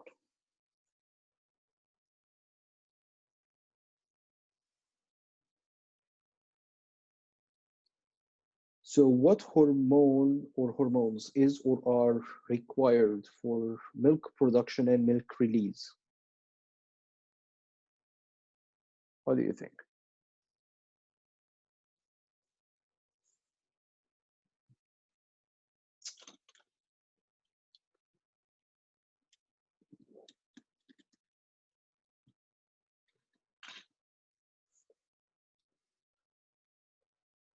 Milk production and milk release. Remember, production needs lactin, right? And milk release, it's gonna be in need of oxytocin. Remember, oxytocin is the one that's gonna be stimulating the contraction of the lactiferous sinuses for the milk ejection or milk letdown. All right, remember what stimulates the mammary gland to produce the milk? This is going to be the prolactin. What's going to be inducing the lactiferous sinuses to contract and squeeze out the milk? This is going to be the oxytocin. So here, both prolactin and oxytocin are going to be responsible for the production and release. A good answer here, as all of you did mention, it's going to be G.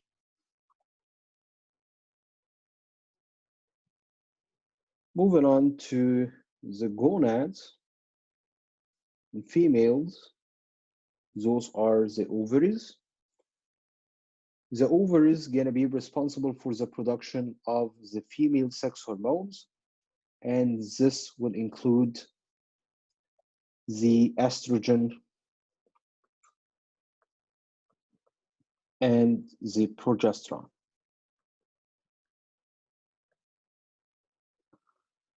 The estrogen and progesterone are released from the ovaries. Those are the ovarian hormones.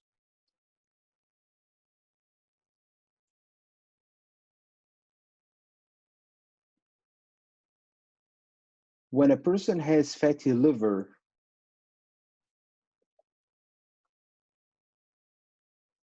so before we move on to the ovaries, somebody is asking here about the fatty liver. So the liver here,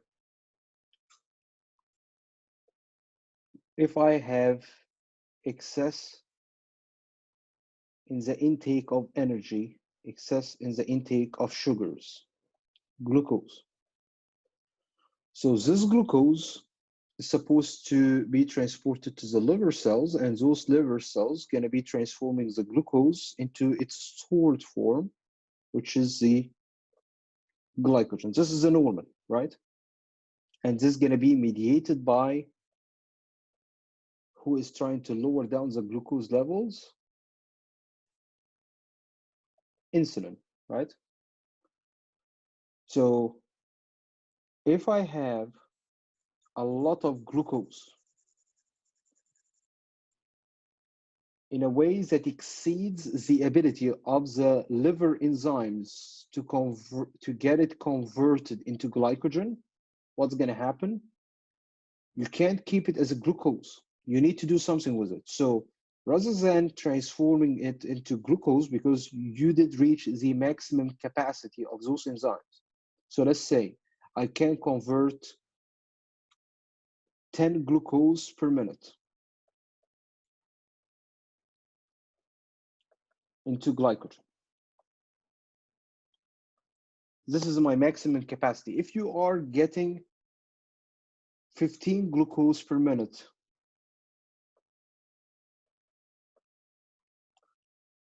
would you be able to convert all this glucose into glycogen? No, you're gonna still only be converting 10 of them. So what you're going to do with the remaining 5?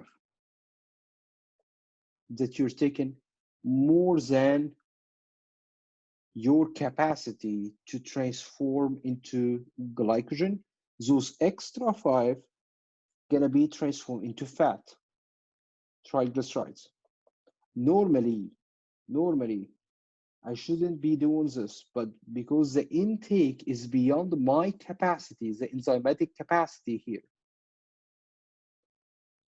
in the liver to convert the glucose into glycogen, so rather than transforming all the incoming glucose into glycogen, some of it gonna be transformed into fat, which gonna be much more difficult for the liver to get rid of, because I'm not used to store fat.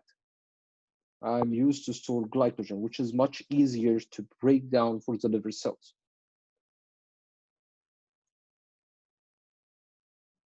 All right, does this make sense? Did this answer your question? All right, great. All right, so back to the gonads. So again, the gonads that we're talking about is gonna be the ovary. And the ovary is gonna be releasing 2 different ovarian hormones. Those are the estrogen and hormones that would be preceding pregnancy, progestation, progesterone. Pro before, like prolactin. Here it's before pregnancy, before gestation, progesterone. So what's going to be the functions of the estrogen and progesterone? General function for the estrogen will be the maturation of the female reproductive system. Also is going to be responsible for the appearance of the female secondary sexual characteristics. This includes the fat distribution, the body fat distribution, the development of the breast. And both of them going to be cycling to allow the cyclic changes that will be taking place in the endometrial lining.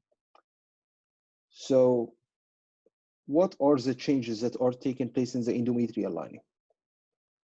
So briefly, if we're looking at the inside of the uterus, we have a mucosal lining. We call it the inside metrium, metrio uterus. So during the first few days of the menstrual cycle, we get shedding of the endometrial lining. So part of the endometrial lining is going to be shedding, and we've got the menstrual blood flow. And we're going to be marking the beginning here from the first blood drop. So this is day 1 of the menstrual cycle. It's going to be till day 4, for example. So 4, 3, 5 is going to be variable from one to another.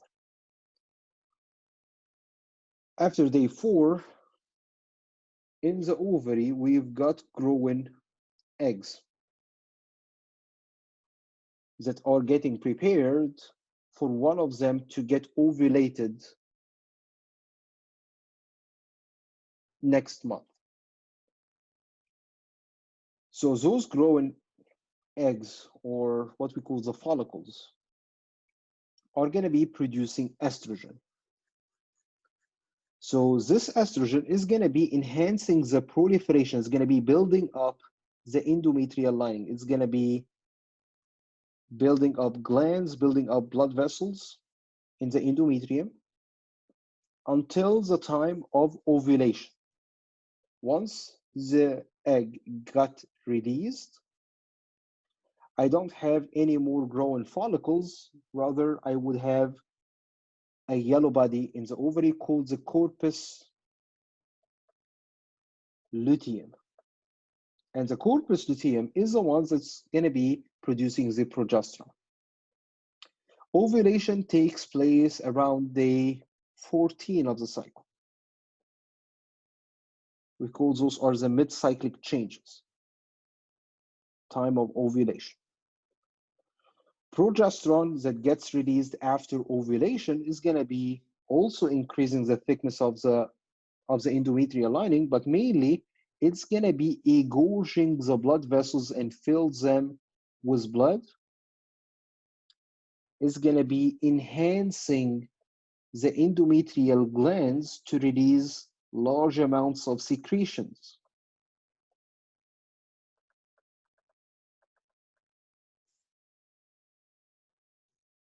Not only those glands are going to be stimulated, but also the mucus glands in the cervix, for example. So in this time from day 14 until the end of the cycle and the beginning of a new one until day 28 of the cycle, day 15 to day 28, you are filling the endometrial lining with blood.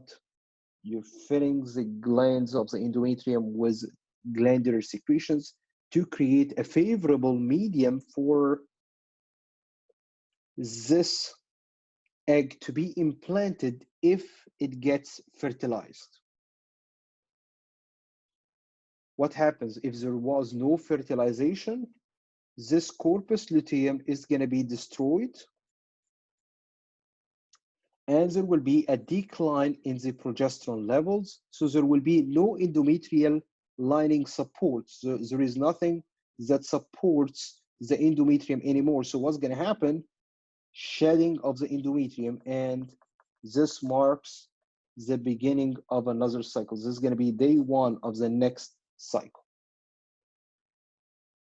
All right, so this is a simplified way to look at the cyclic changes of the endometrium. So who's going to be responsible for those cyclic changes that will be taking place in the endometrial lining, the menstrual cycle, the estrogen, and the progesterone? Does this make sense?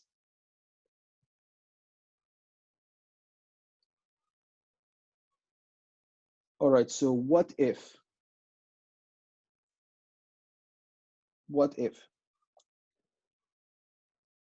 there was a fertilization of the egg? Would you like to break down this endometrial lining? Would you like to shed the endometrium? No.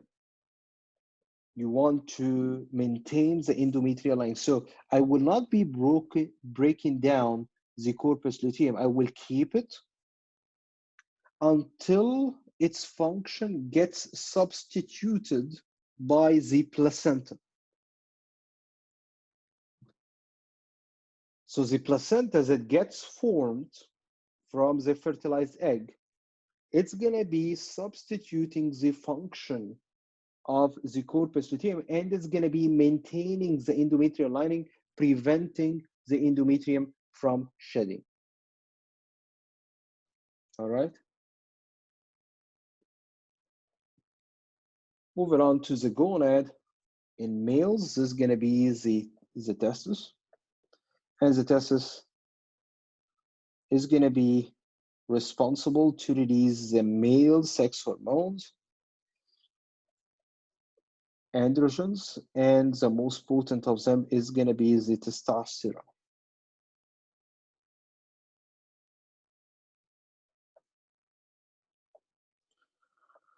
Testosterone function will be to induce the formation of the sperms. This is going to be the primary function here of the testosterone. If a person has hyposecretion in the testosterone release, he might develop infertility or low spermatic count. Testosterone is required for normal spermatogenesis, for normal production of sperms.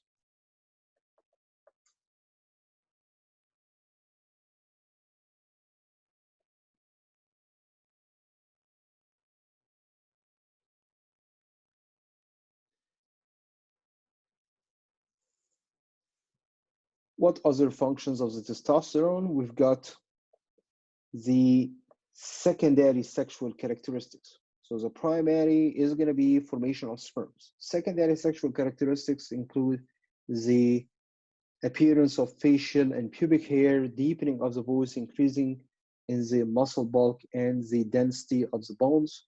All those are secondary sexual characteristics. Other organs other than the endocrine glands that will be releasing hormones, this includes the adipose tissue.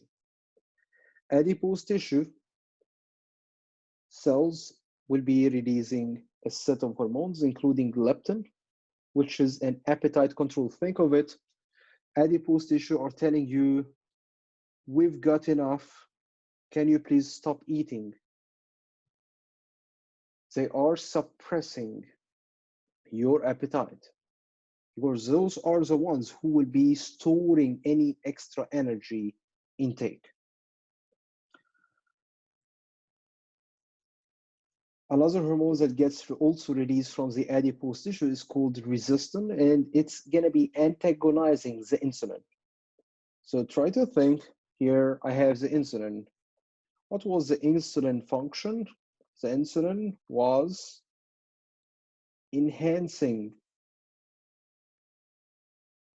the intake of glucose by the cells. So, for example, which one do I have more of? My brain cells or not more of, like they have larger volume? Brain cells or the adipose tissue cells?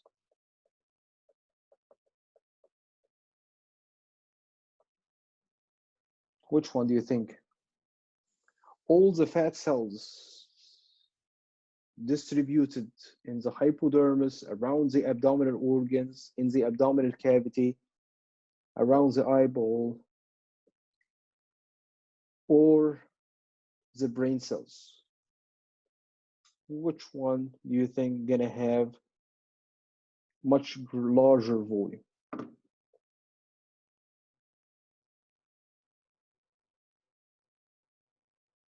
Brain.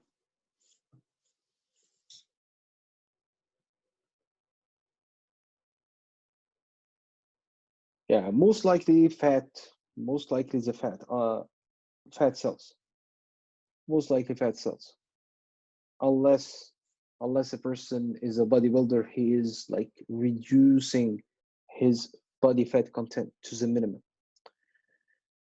All right, so having insulin, if I'm allowing the glucose to travel to the cells, so it's more likely to travel to which cells? My brain cells or my adipose tissue cells? If I didn't have any limitation to the insulin function, it acts the same way on the brain cells like the adipose tissue cells. This is not the case. If it was acting similarly on both types of cells, which one is going to be pulling most of the glucose out of the blood?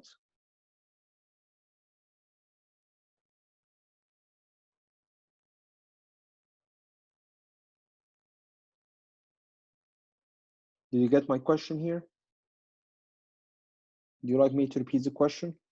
So if the insulin did have the same exact effect on the cells, allowing the glucose to pass at the same level to the inside of my adipose cells, adipose tissue cells, and my brain cells, who will have the upper hand? Who will be taking most of the glucose? The one which is more widely distributed in the body, which is going to be the adipose tissue cells. All right. So in order for this to not happen, what will I do? Adipose tissue cells will start to limit the action of the insulin. So at certain glucose levels, if the glucose is already low, I start to resist the entrance of glucose inside. I don't want to have the glucose, I don't want to get the glucose while I do have drop in the blood glucose levels. I want this glucose to go to the brain. So how the adipose tissue cells gonna be resisting here the intake of glucose, resisting the effect of insulin, we find out that it's gonna be releasing a protein. So we call the protein that resists the action of insulin, it's called resistin. Makes sense? Makes sense.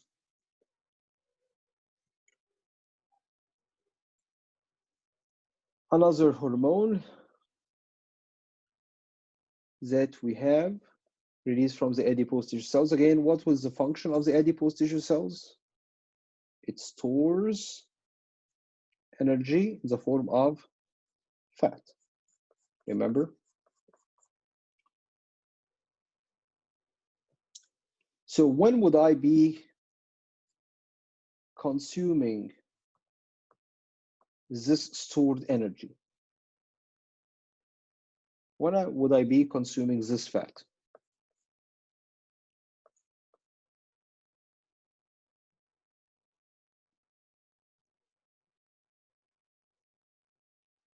So I'm storing the fat, I'm storing the energy in the form of fat. When would you be breaking it down and use it as energy? When you have calorie deficit, when, for example, I am starving, I don't have enough intake of energy, I'm starving, so I will be breaking down the stored energy, this fat.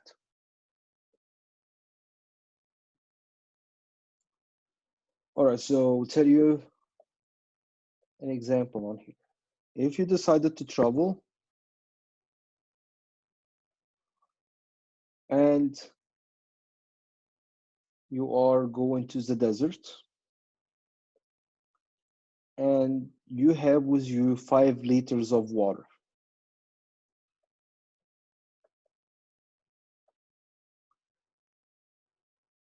You're expecting to spend, let's say,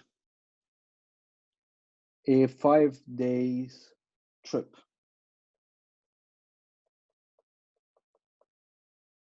So you're expecting yourself to consume 1 liter of water per day. But you got lost in the desert. So you figured out that you're lost after your 3rd day of the trip. What you're gonna do with the water? So in the very first day, what's gonna be the amount of water that you're gonna be consuming? The same amount that you were planning to. Like you will be consuming the liter, 1 liter. On the second day, still 1 liter.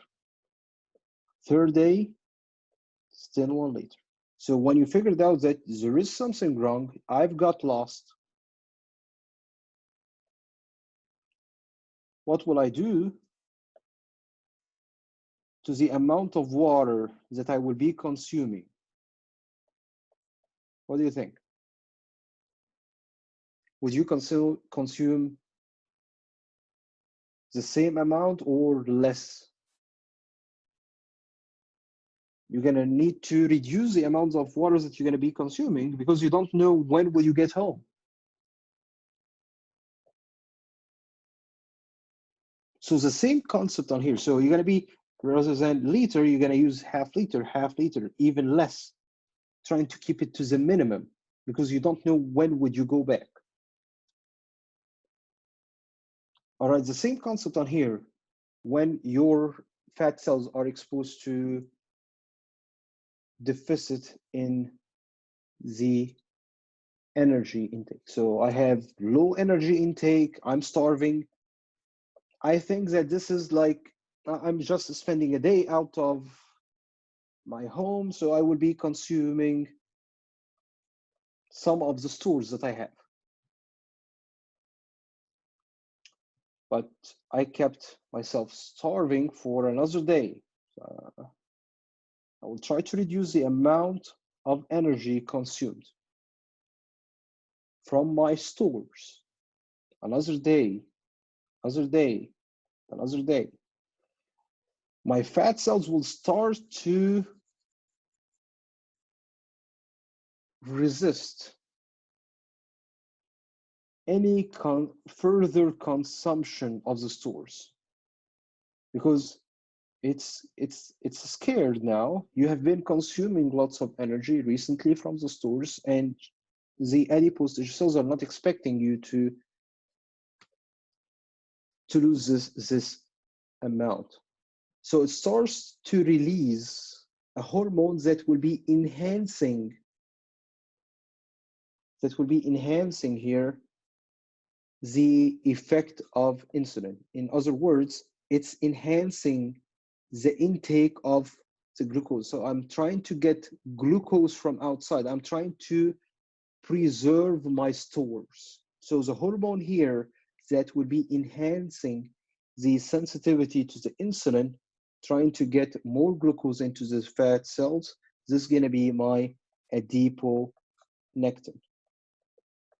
And you can notice it if a person is trying to lose weight, or even if you're trying to lose weight, you will notice that you're going to be losing weight faster in the very first week, and then the weight loss going to be decreasing over time. Your fat cells will become more sensitive to the glucose, so they will be taking in more of the available glucose, even if it's low. All right, which will make your reserves to last longer. The same concept as if a person got lost in the desert, he tries to preserve his stores. All right, makes sense? Any questions? Any questions?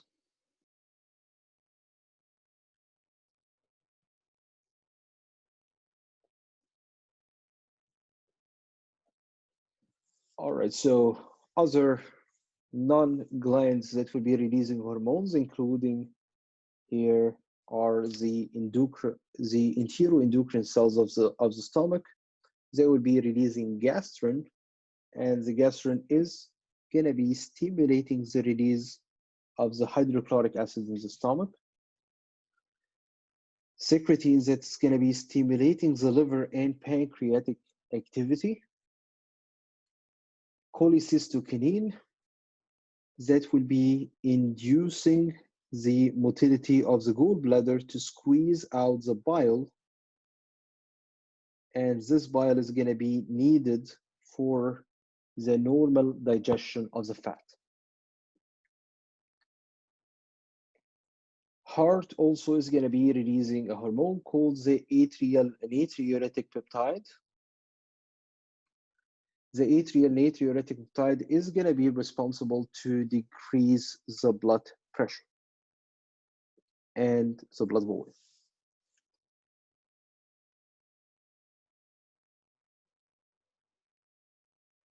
Yes, you're going to still be releasing cholecystokinin, but the function of the gallbladder, if a person did perform a cholecystectomy,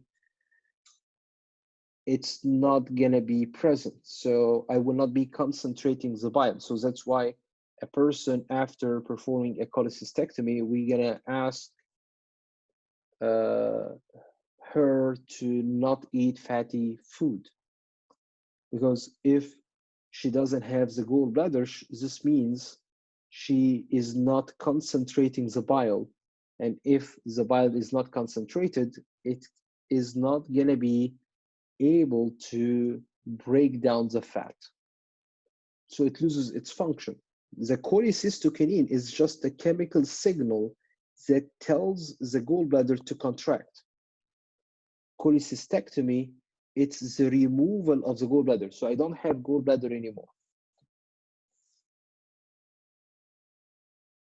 All right, so yes, the cholecystokinin gonna still be present, but it has nothing to act on because simply I did remove the gallbladder.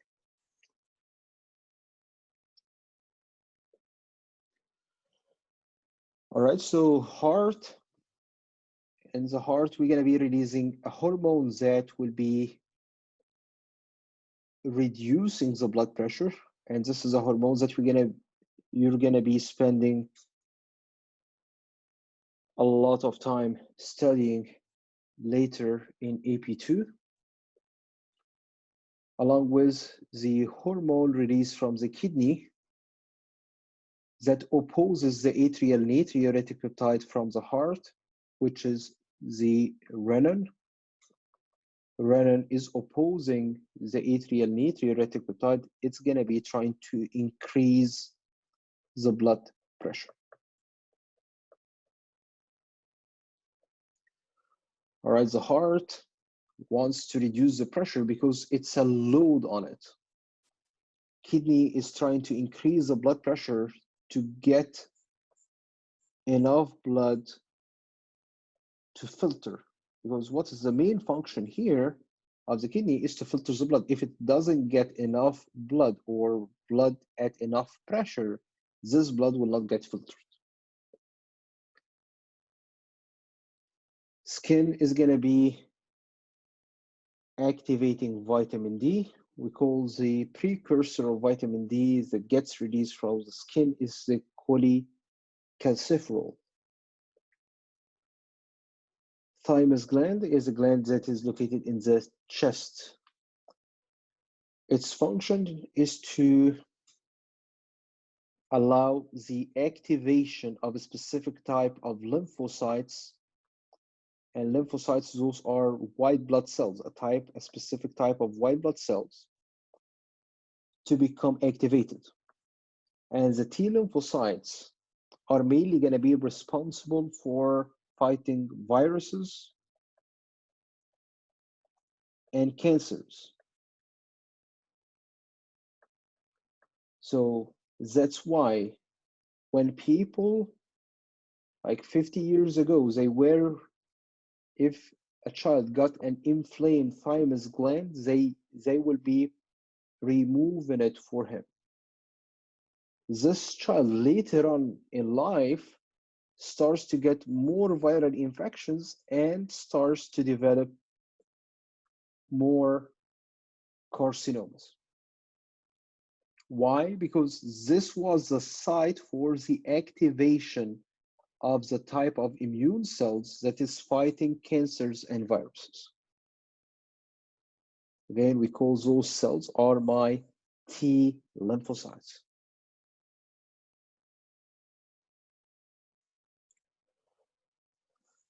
Disturbance in the hormonal secretion, what we're looking at here, hypersecretion of the growth hormone. If it happened in children, this causes gigantism. If it happens in adults, it causes acromegaly. Remember, can you grow your long bones in length now? Can you grow your long bones in length now? Can you get taller now? No. Why? Because remember, you cannot build bone from scratch. You need to build up cartilage and then transform the cartilage into bone. Remember, what allowed you to grow as a child is the presence of this cartilage plate. We call this is the epiphyseal plate. So after puberty, you don't have any more epiphyseal plate. It's gone. So I can't grow my long bones anymore in length. So what happens if I have hypersecretion of the growth hormone in adults? everything else gonna be growing except for long bones. So those patients will have bigger ears, bigger nose, bigger tongue, larger abdominal organs, large skull, large mandible, large hands, large feet. So anything other than the long bones is gonna be growing. But he won't be taller because simply he doesn't have those epiphyseal plates anymore.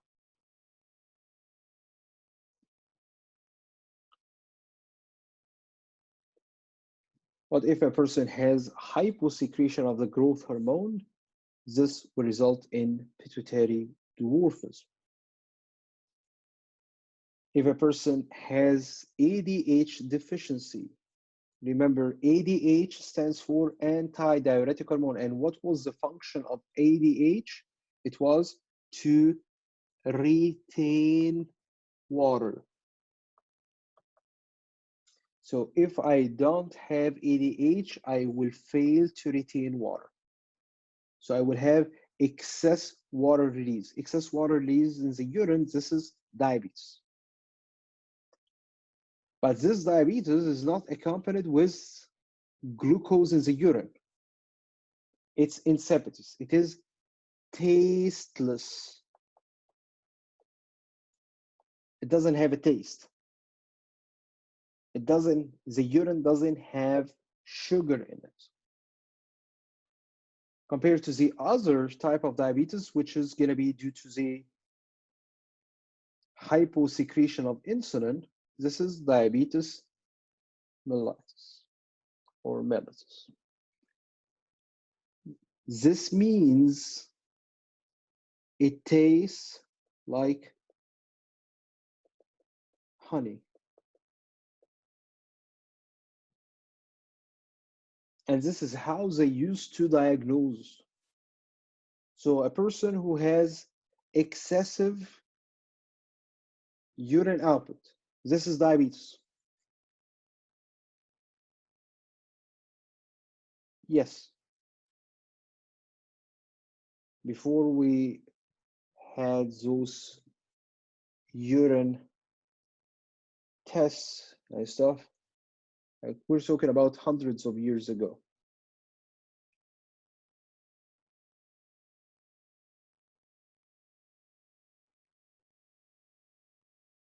Yes, this is how they would differentiate those types of diabetes.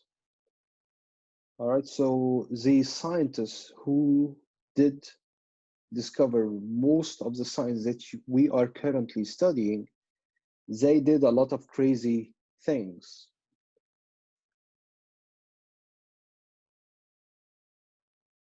All right. So there are much more surprising stuff, more surprising than just tasting the urine.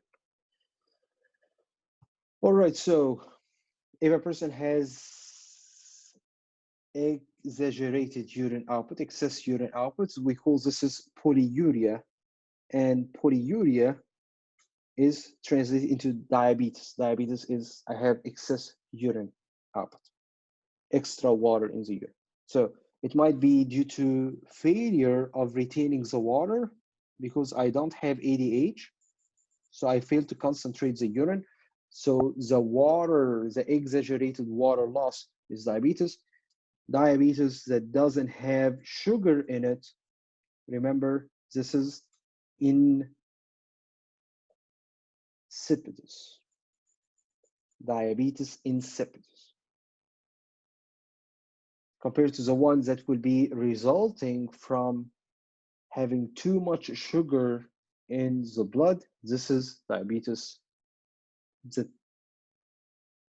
mellitus or mellitus.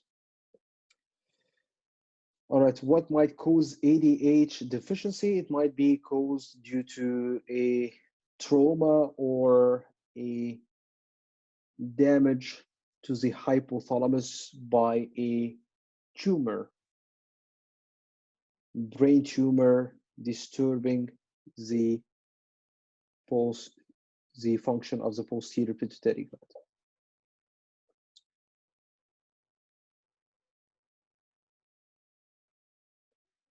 All right, so looking at the other type of diabetes first. What are the characteristics here of the diabetes?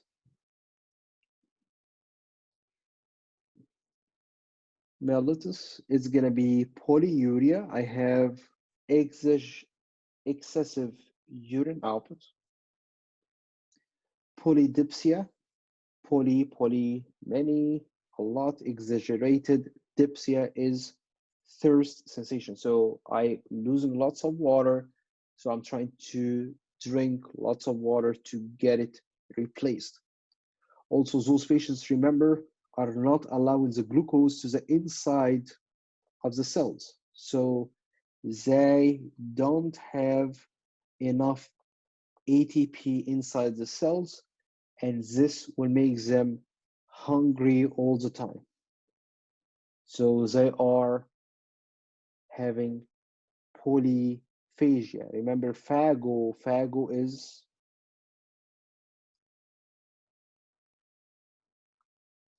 is to eat. Poly exaggerate. So I have excessive hunger sensation and food consumption.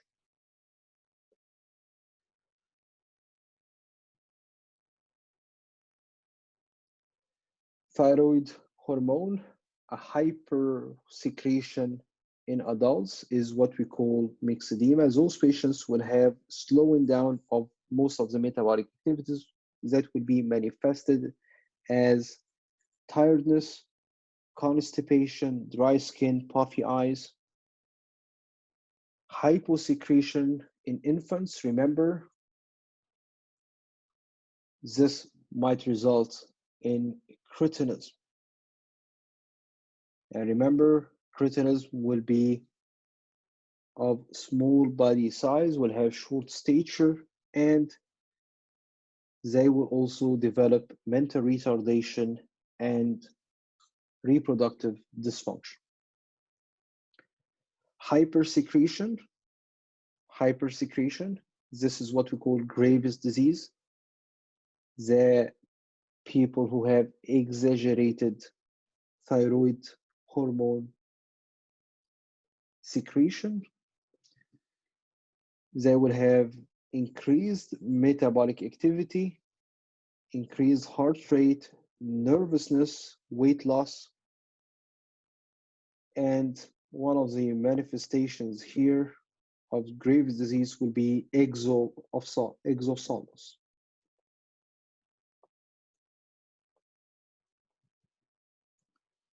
Exo means out. So I have my eyes of Ophthalmo means eye, and exo means out. So the eyes are bulging outside of the orbit.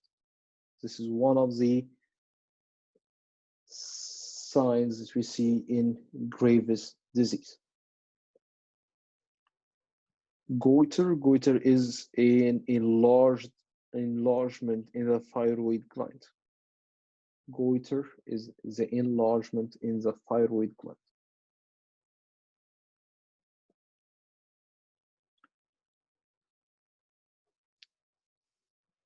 Hypersecretion of glucocorticoids, this is what we call the Cushing Syndrome, which is most likely developing due to the pituitary gland tumor.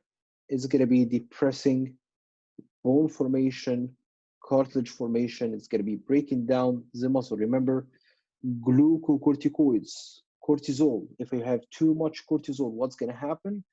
Cortisol is going to be breaking down everything to do what? To increase the blood sugar.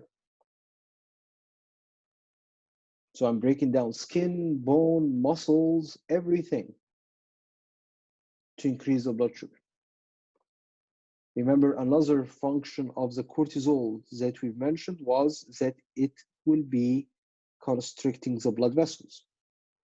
And remember, constriction of the vessels is going to be responsible for the development of hypertension. And remember the medical use of the corticosteroids, cortisol, to reduce the immunological response, suppress inflammation, for example. So if a person is going to be producing a lot of glucocorticoids, this will depress the immune system. If a person has hyposecretion of the glucocorticoids, also what we call the Addison's disease, those patients won't only have low secretion of glucocorticoids, they will also have deficiency in mineralocorticoids.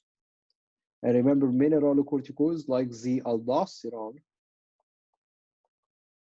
and the aldosterone main function was to reabsorb the sodium. So if I'm not reabsorbing the sodium back from the urine to the blood, this is gonna result in hypotension because I'm losing fluid out of my blood in the urine, reducing my blood volume, and so my blood pressure. Any question? Any question?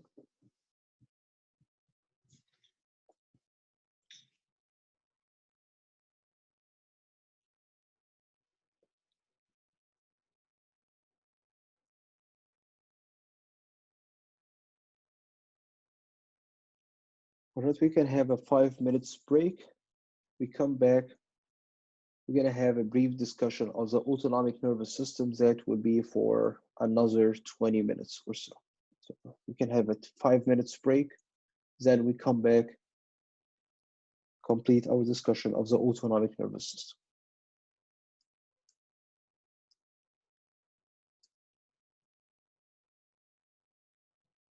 Any questions before we leave to the break? For the break?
All right, so today we are discussing the autonomic nervous system. And the autonomic nervous system, remember, it's a motor nervous system. Remember, the nervous system was functionally divided into two major divisions. We've got motor division and we've got the sensory division. You remember, if I'm sending out the motor signals to skeletal muscles, we called this part of the motor nervous system, it's the somatic motor nervous system. And the part of the motor nervous system that's going to be innervating smooth muscles, cardiac muscles, and glands, this is what we call the autonomic nervous system. As we've mentioned earlier today, the autonomic is going to be subdivided into two main subdivisions, the sympathetic and the parasympathetic.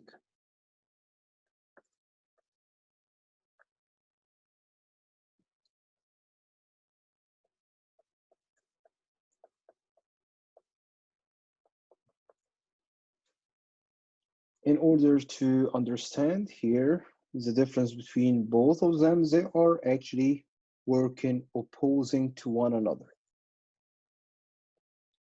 Most of the organs here are going to be receiving a dual innervation. So I'm receiving both sympathetic and parasympathetic.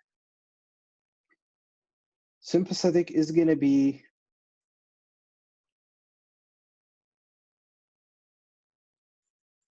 manifesting its action in case of fight or flight. So in order to imagine the functions of the sympathetic nervous system, imagine a person who is in a fight. Compared to, in order to imagine the function of the parasympathetic nervous system, imagine a person who is resting, reading after a meal.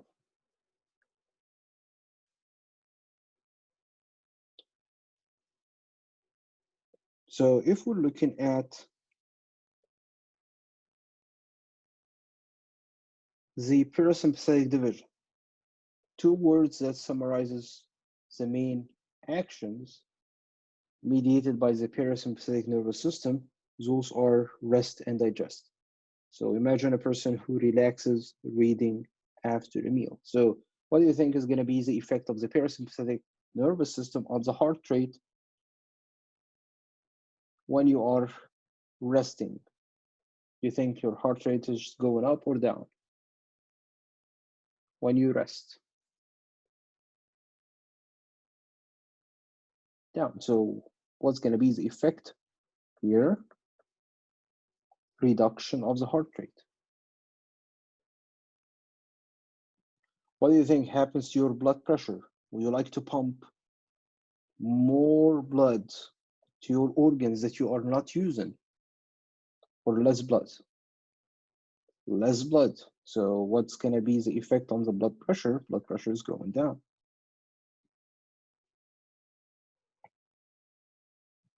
Would you like to breathe faster to get more oxygen from outside to be delivered to the organs that you're not using? Would you like me to breathe faster if I'm resting? No. So what's going to be the effect on here?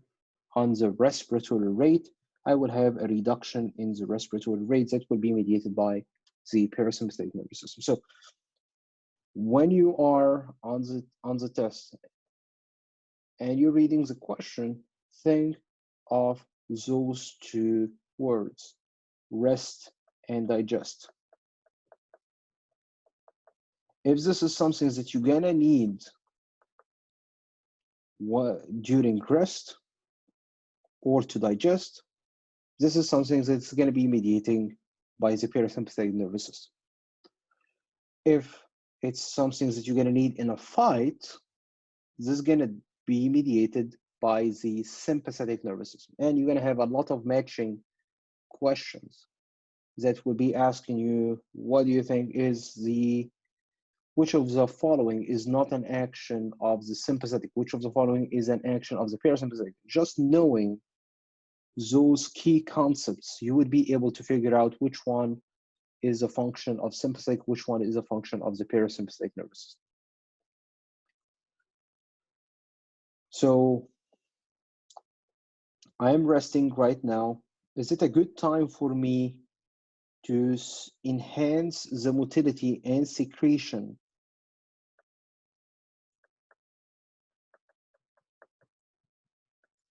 of my gastrointestinal tract? What do you think? Is this a good time for you to digest? If you're resting, you don't want to deliver the blood to the skeletal muscles? What do you think? Would you like to increase the motility and secretions or not? If you're resting, if you're not doing anything, is this a good time to go to the restroom if I'm not doing anything? Yes. So parasympathetic is going to be enhancing the motility and secretions of the gastrointestinal tract. It also enhances elimination, both defecation and micturition.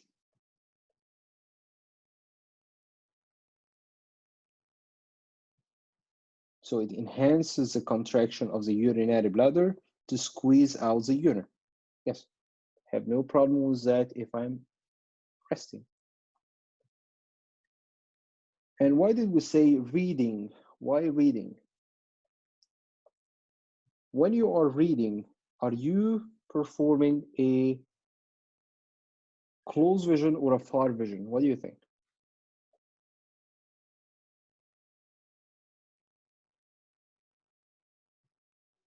Close vision, right? Near vision. So if you remember, what did we do? 3 things that did take place when you are looking at a close object. Can you remind me, please? When you are looking at a close object, what did we do?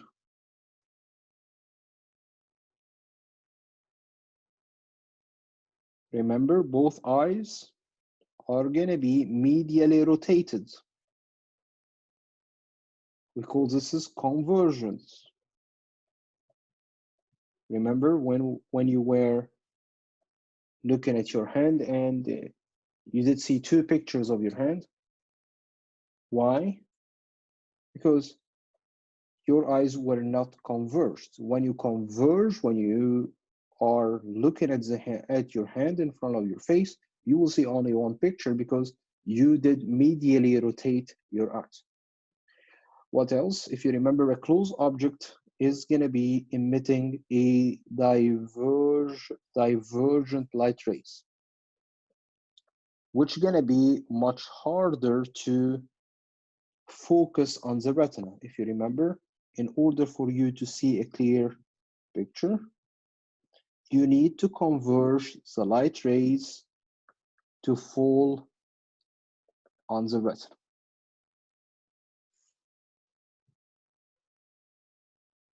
So what did we do to allow this to take place? Remember, you did increase the curvature of the lens. How? By contracting the ciliary body for them to lax the suspensory ligaments. So you did increase the curvature of the lens to allow close vision. Remember, what did we call this process by which you're going to be increasing the convergence of the lens, increasing the power of the lens? This is what we called accommodation. What else? In order for me to only focus on the central light rays, which are gonna be more parallel. What will I do for the pupil? You're gonna be constricting the pupil.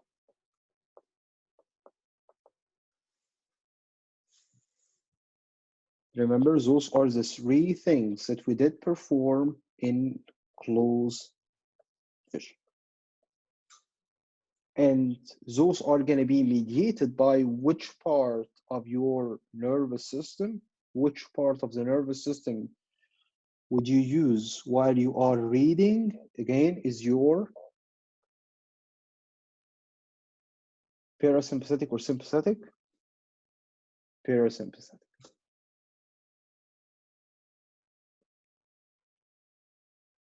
So on the test, you will see, for example, which of the following is an action of the parasympathetic? Accommodation,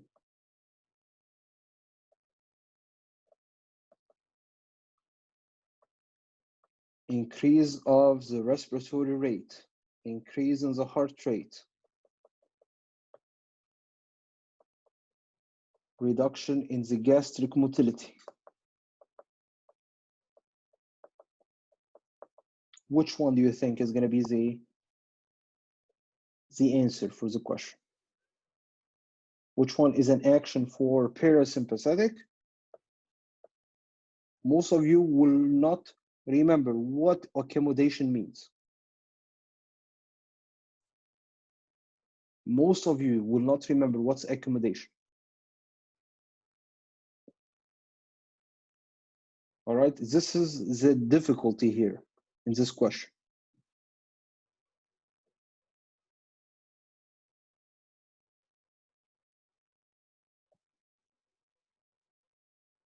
All right, one way, if I didn't know what accommodation means, I still can't answer this question.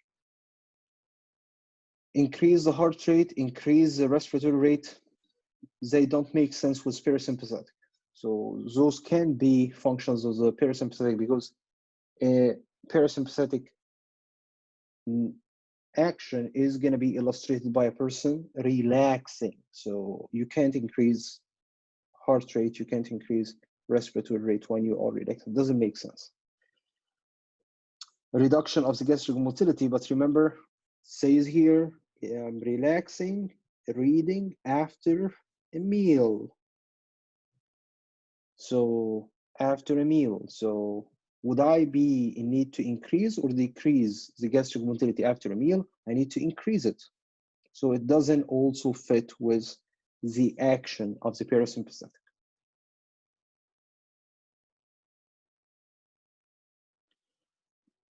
Please write this down. Another set of functions that will be overlapping with this statement. Please write this down. Parasympathetic is going to be increasing.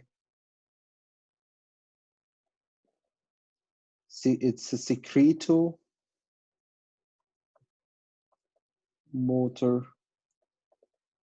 and vasodilator.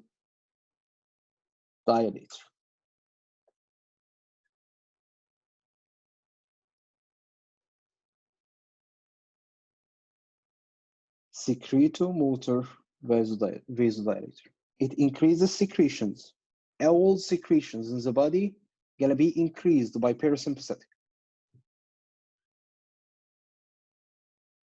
So what do you think about the salivary gland secretions? Would you have more secretions of the saliva mediated by sympathetic or parasympathetic? If you're fighting or if you are eating, resting, parasympathetic. Gastric secretions, will they be mediated by parasympathetic or sympathetic? Parasympathetic. The only secretions that won't be mediated by parasympathetic is here. is going to be the sweat glands, which makes perfect sense that it's mediated by the sympathetic. Why? Because in the sympathetic, I'm using skeletal muscles, which are generating heat. And in order for me to maintain a normal body temperature, I need to activate the secretion of the sweat glands. So the only secretion that will be mediated by the sympathetic is going to be the sweat glands. Sweat glands.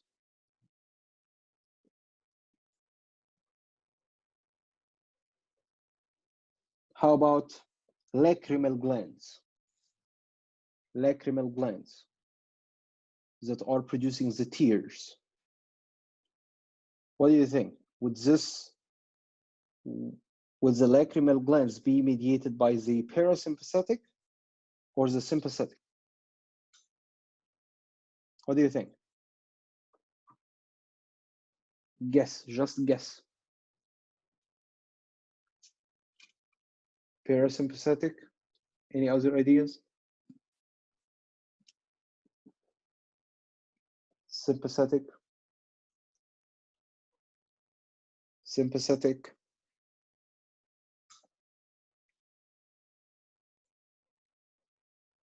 Anybody else? So I will ask you the question, the same question in a different way. Would you cry when you are fighting or after you're done with fighting and you went home?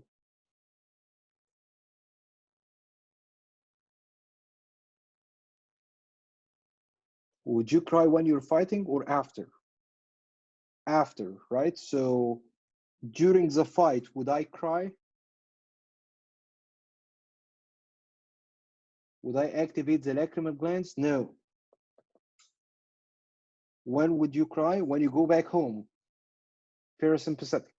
So again, lacrimal glands are going to be activated with what again? Lacrimal glands are going to be activated by the parasympathetic nervous system. They will be inhibited by the sympathetic. Yeah, even if you've lost in a fight, wait until you get home and then cry.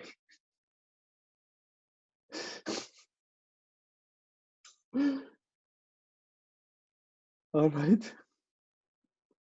So general rule, all glands or secretions are mediated by which part of the autonomic nervous system?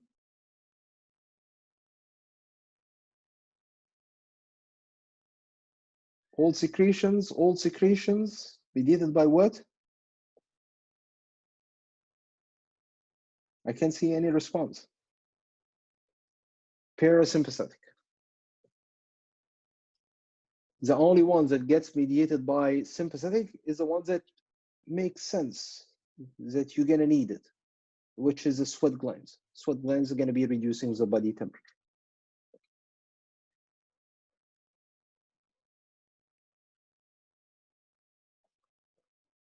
So if a person has nasal congestion, means what? Means his nasal mucosal lining is gonna be producing excess mucus. I'm releasing lots of mucus in my nasal cavity. What do you think? Would you like him to receive a nasal spray that contains something that inhibits sympathetic or something that inhibits parasympathetic?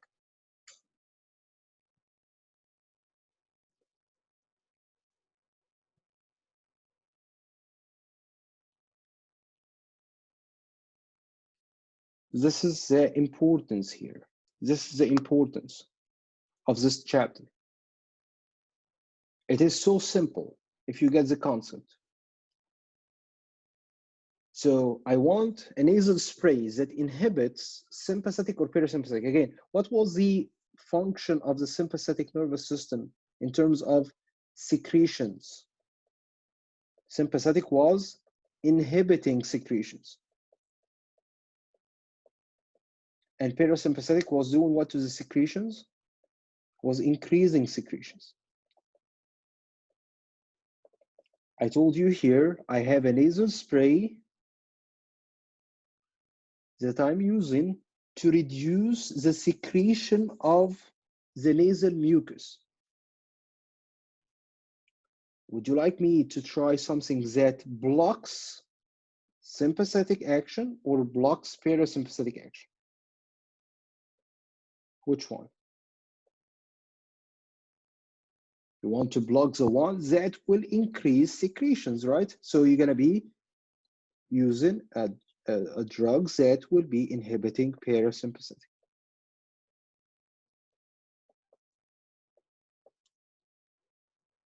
Let's see another example on here. Let's see how you're going to be, whether you're going to be saving this patient or you're going to kill him. All right, the patient with asthma. He has constriction in his airways. He's not able to breathe.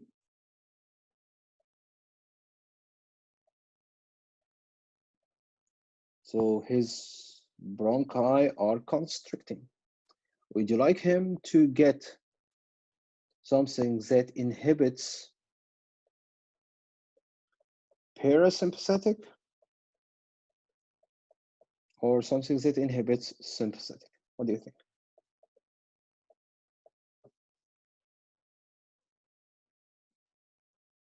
I have an asthma attack now. Would you like me to give the patient something that inhibits parasympathetic or something that inhibits sympathetic?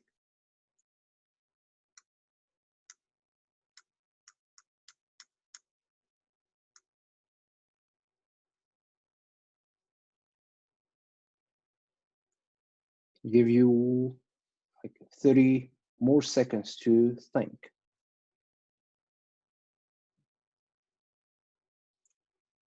Just remember, parasympathetic is rest.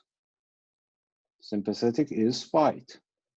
So in fight, I will dilate the bronchi. In rest, I don't want to have extra air flowing to my lungs, so I will constrict the bronchi. Here, what is my problem? My problem with asthma is that I have bronchoconstriction. My airways are constricting. So I want to inhibit which one? The one that dilates or the one that constricts? If the problem is that I have constriction, you want to inhibit parasympathetic. You want to inhibit the parasympathetic in order for you to dilate, because you have a dual innervation. It's the state of the bronchi is going to be determined according to the balance that you have between sympathetic and parasympathetic. So if you inhibited parasympathetic, who's taking the upper hand here? The one that dilates, the sympathetic.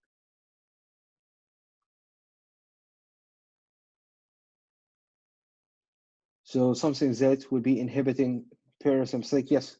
One of the side effects will be dry mouth, yes.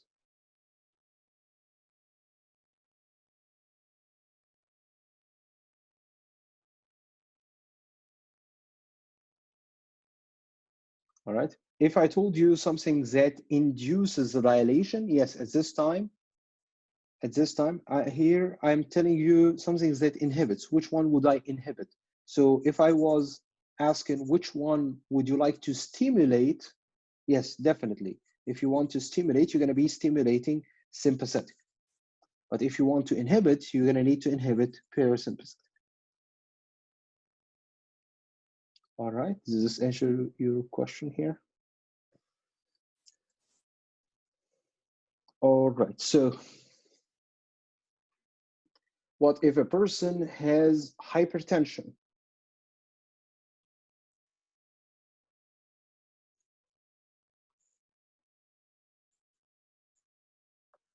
High blood pressure. Would you like him to take something that inhibits sympathetic or something that inhibits parasympathetic. Which one? I'm talking here about inhibition. I am trying to inhibit. It's much easier to find the drugs that inhibits rather than to stimulate.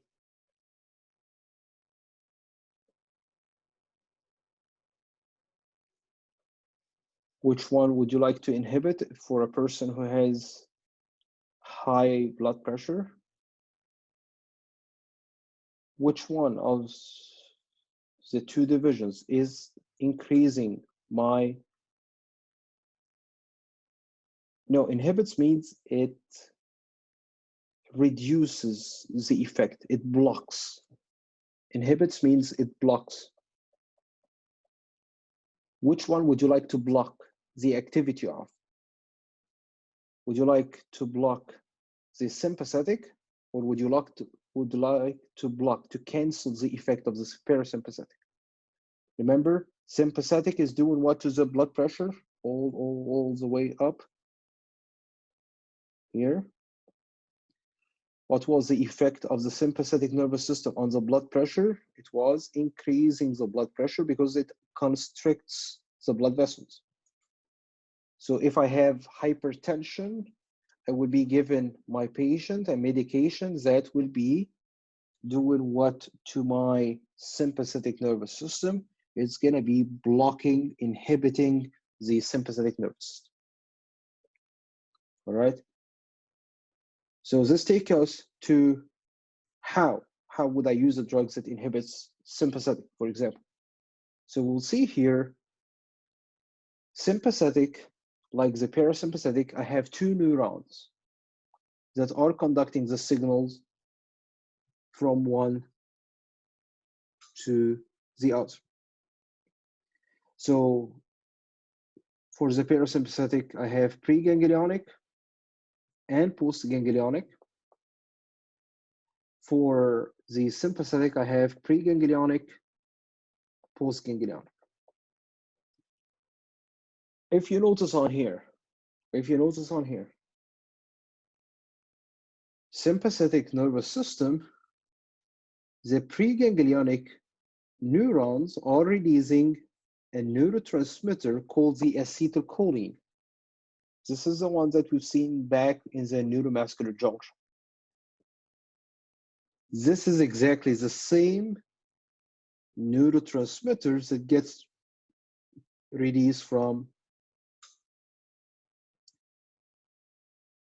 the preganglionic parasympathetic and postganglionic parasympathetic. So you see on here, all the four neurons are releasing acetylcholine. All the three neurons are releasing acetylcholine, except for one of the four, which is gonna be my postganglionic sympathetic. Postganglionic sympathetic is gonna be releasing norepinephrine or noradrenaline. Remember, the adrenaline is gonna be released in fights. So norepinephrine, another name for it is noradrenaline. So remember, this is to remind you which one will be releasing the norepinephrine and not acetylcholine. Is going to be, again, postganglionic, the one that you're going to use during fights, sympathetic.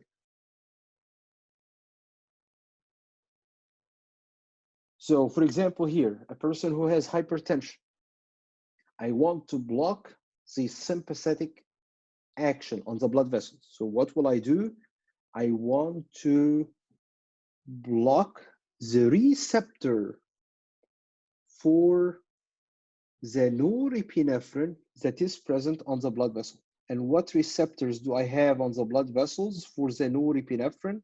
Those are called my beta receptors. So what will I be giving my patient here in case of hypertension? I will be using beta blockers.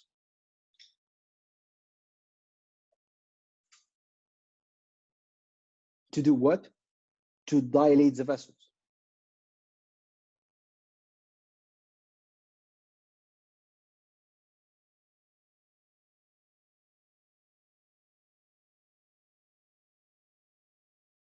Or here, beta blockers also to relax the heart, to reduce the contraction and the heart rate. I'm using beta blockers to inhibit the action of the norepinephrine on the muscle cells of the heart. Did you hear about beta blockers before? Anybody did hear about beta blockers?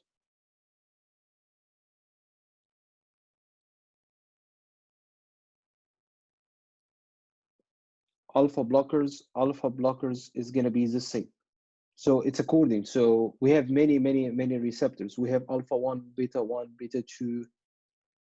All right. So if you want, I can show you as a diagram on here the distribution of the adrenergic receptors, just to have an idea. This is something good to look at.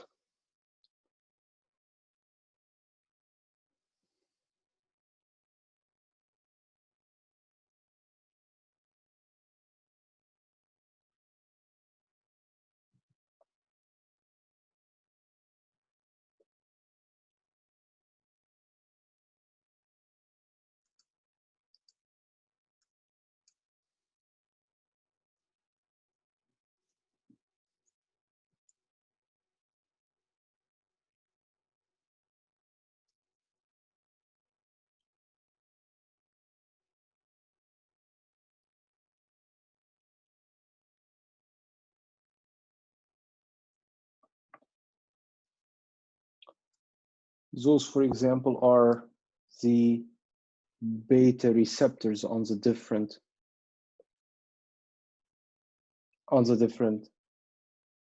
organs. So renal release in the kidney is going to be mediated by beta 1, relaxation of the vessel beta 2. Parathyroid hormone is mediated by beta 2, beta 1. So some cases you're going to have multiple receptors on the same organ. One is going to be have much greater effect than another. All right. For alpha receptors, you're going to have them on blood vessels, veins, for example. Let me check out here for you.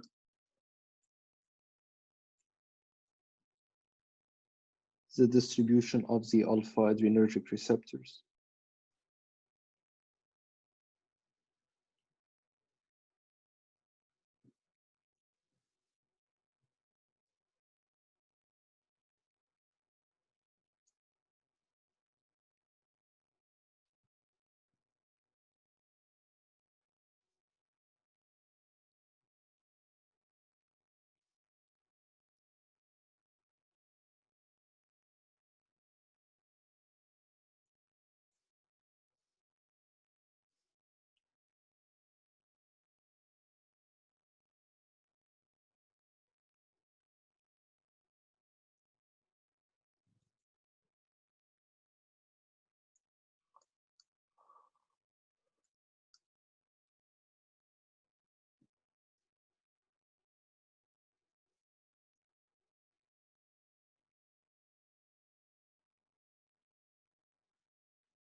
So see, vascular smooth muscles will have alpha 1 receptors, also the visceral smooth muscles, radial smooth muscles of the iris, CNS neurons, all those going to have alpha 1 receptors. Alpha 2, some presynaptic terminals, the pancreatic islets, platelets, ciliary epithelium, smooth muscles, CNS neurons. Beta 1 will be present on the myocardium, juxtaglomerular cells, some presynaptic terminals, CNS neurons. Beta 2 would be present on visceral smooth muscles, vascular smooth muscles, and liver, myocardium, skeletal muscle, some presynaptic terminals, and CNS as well. So it's going to be variable. So you are talking about alpha receptor blocker Crohn's disease.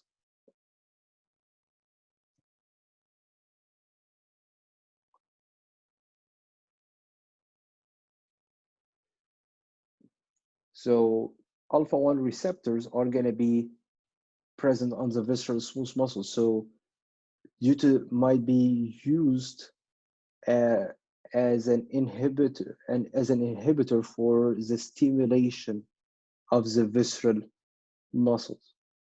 Yes, so it might be used. I'm not exactly sure of where is it going to be on the management plan, whether it's first line of management or not. All right, I need to look this up. All right. So we're going to see distribution of the different receptors throughout the different organs. All right. If you find something concerning where is it located on the management plan, whether it's the drug of choice or more information, I would be grateful if you could tell me later on. All right.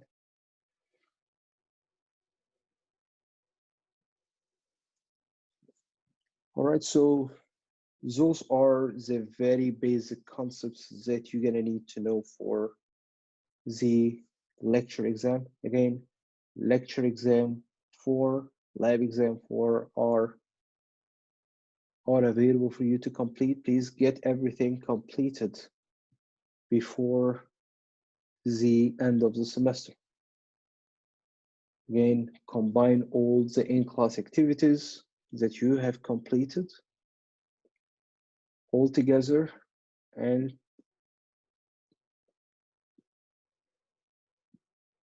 submit this single file on Canvas. So you go and submit it.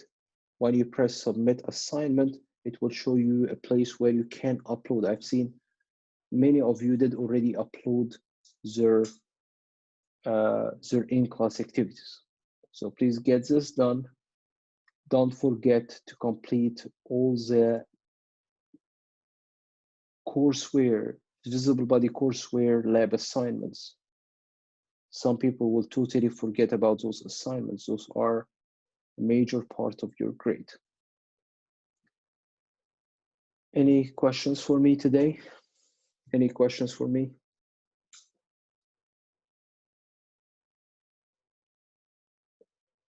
All right, so I will be holding a virtual meeting on Monday if you want. I will be posting a video recording, not for me.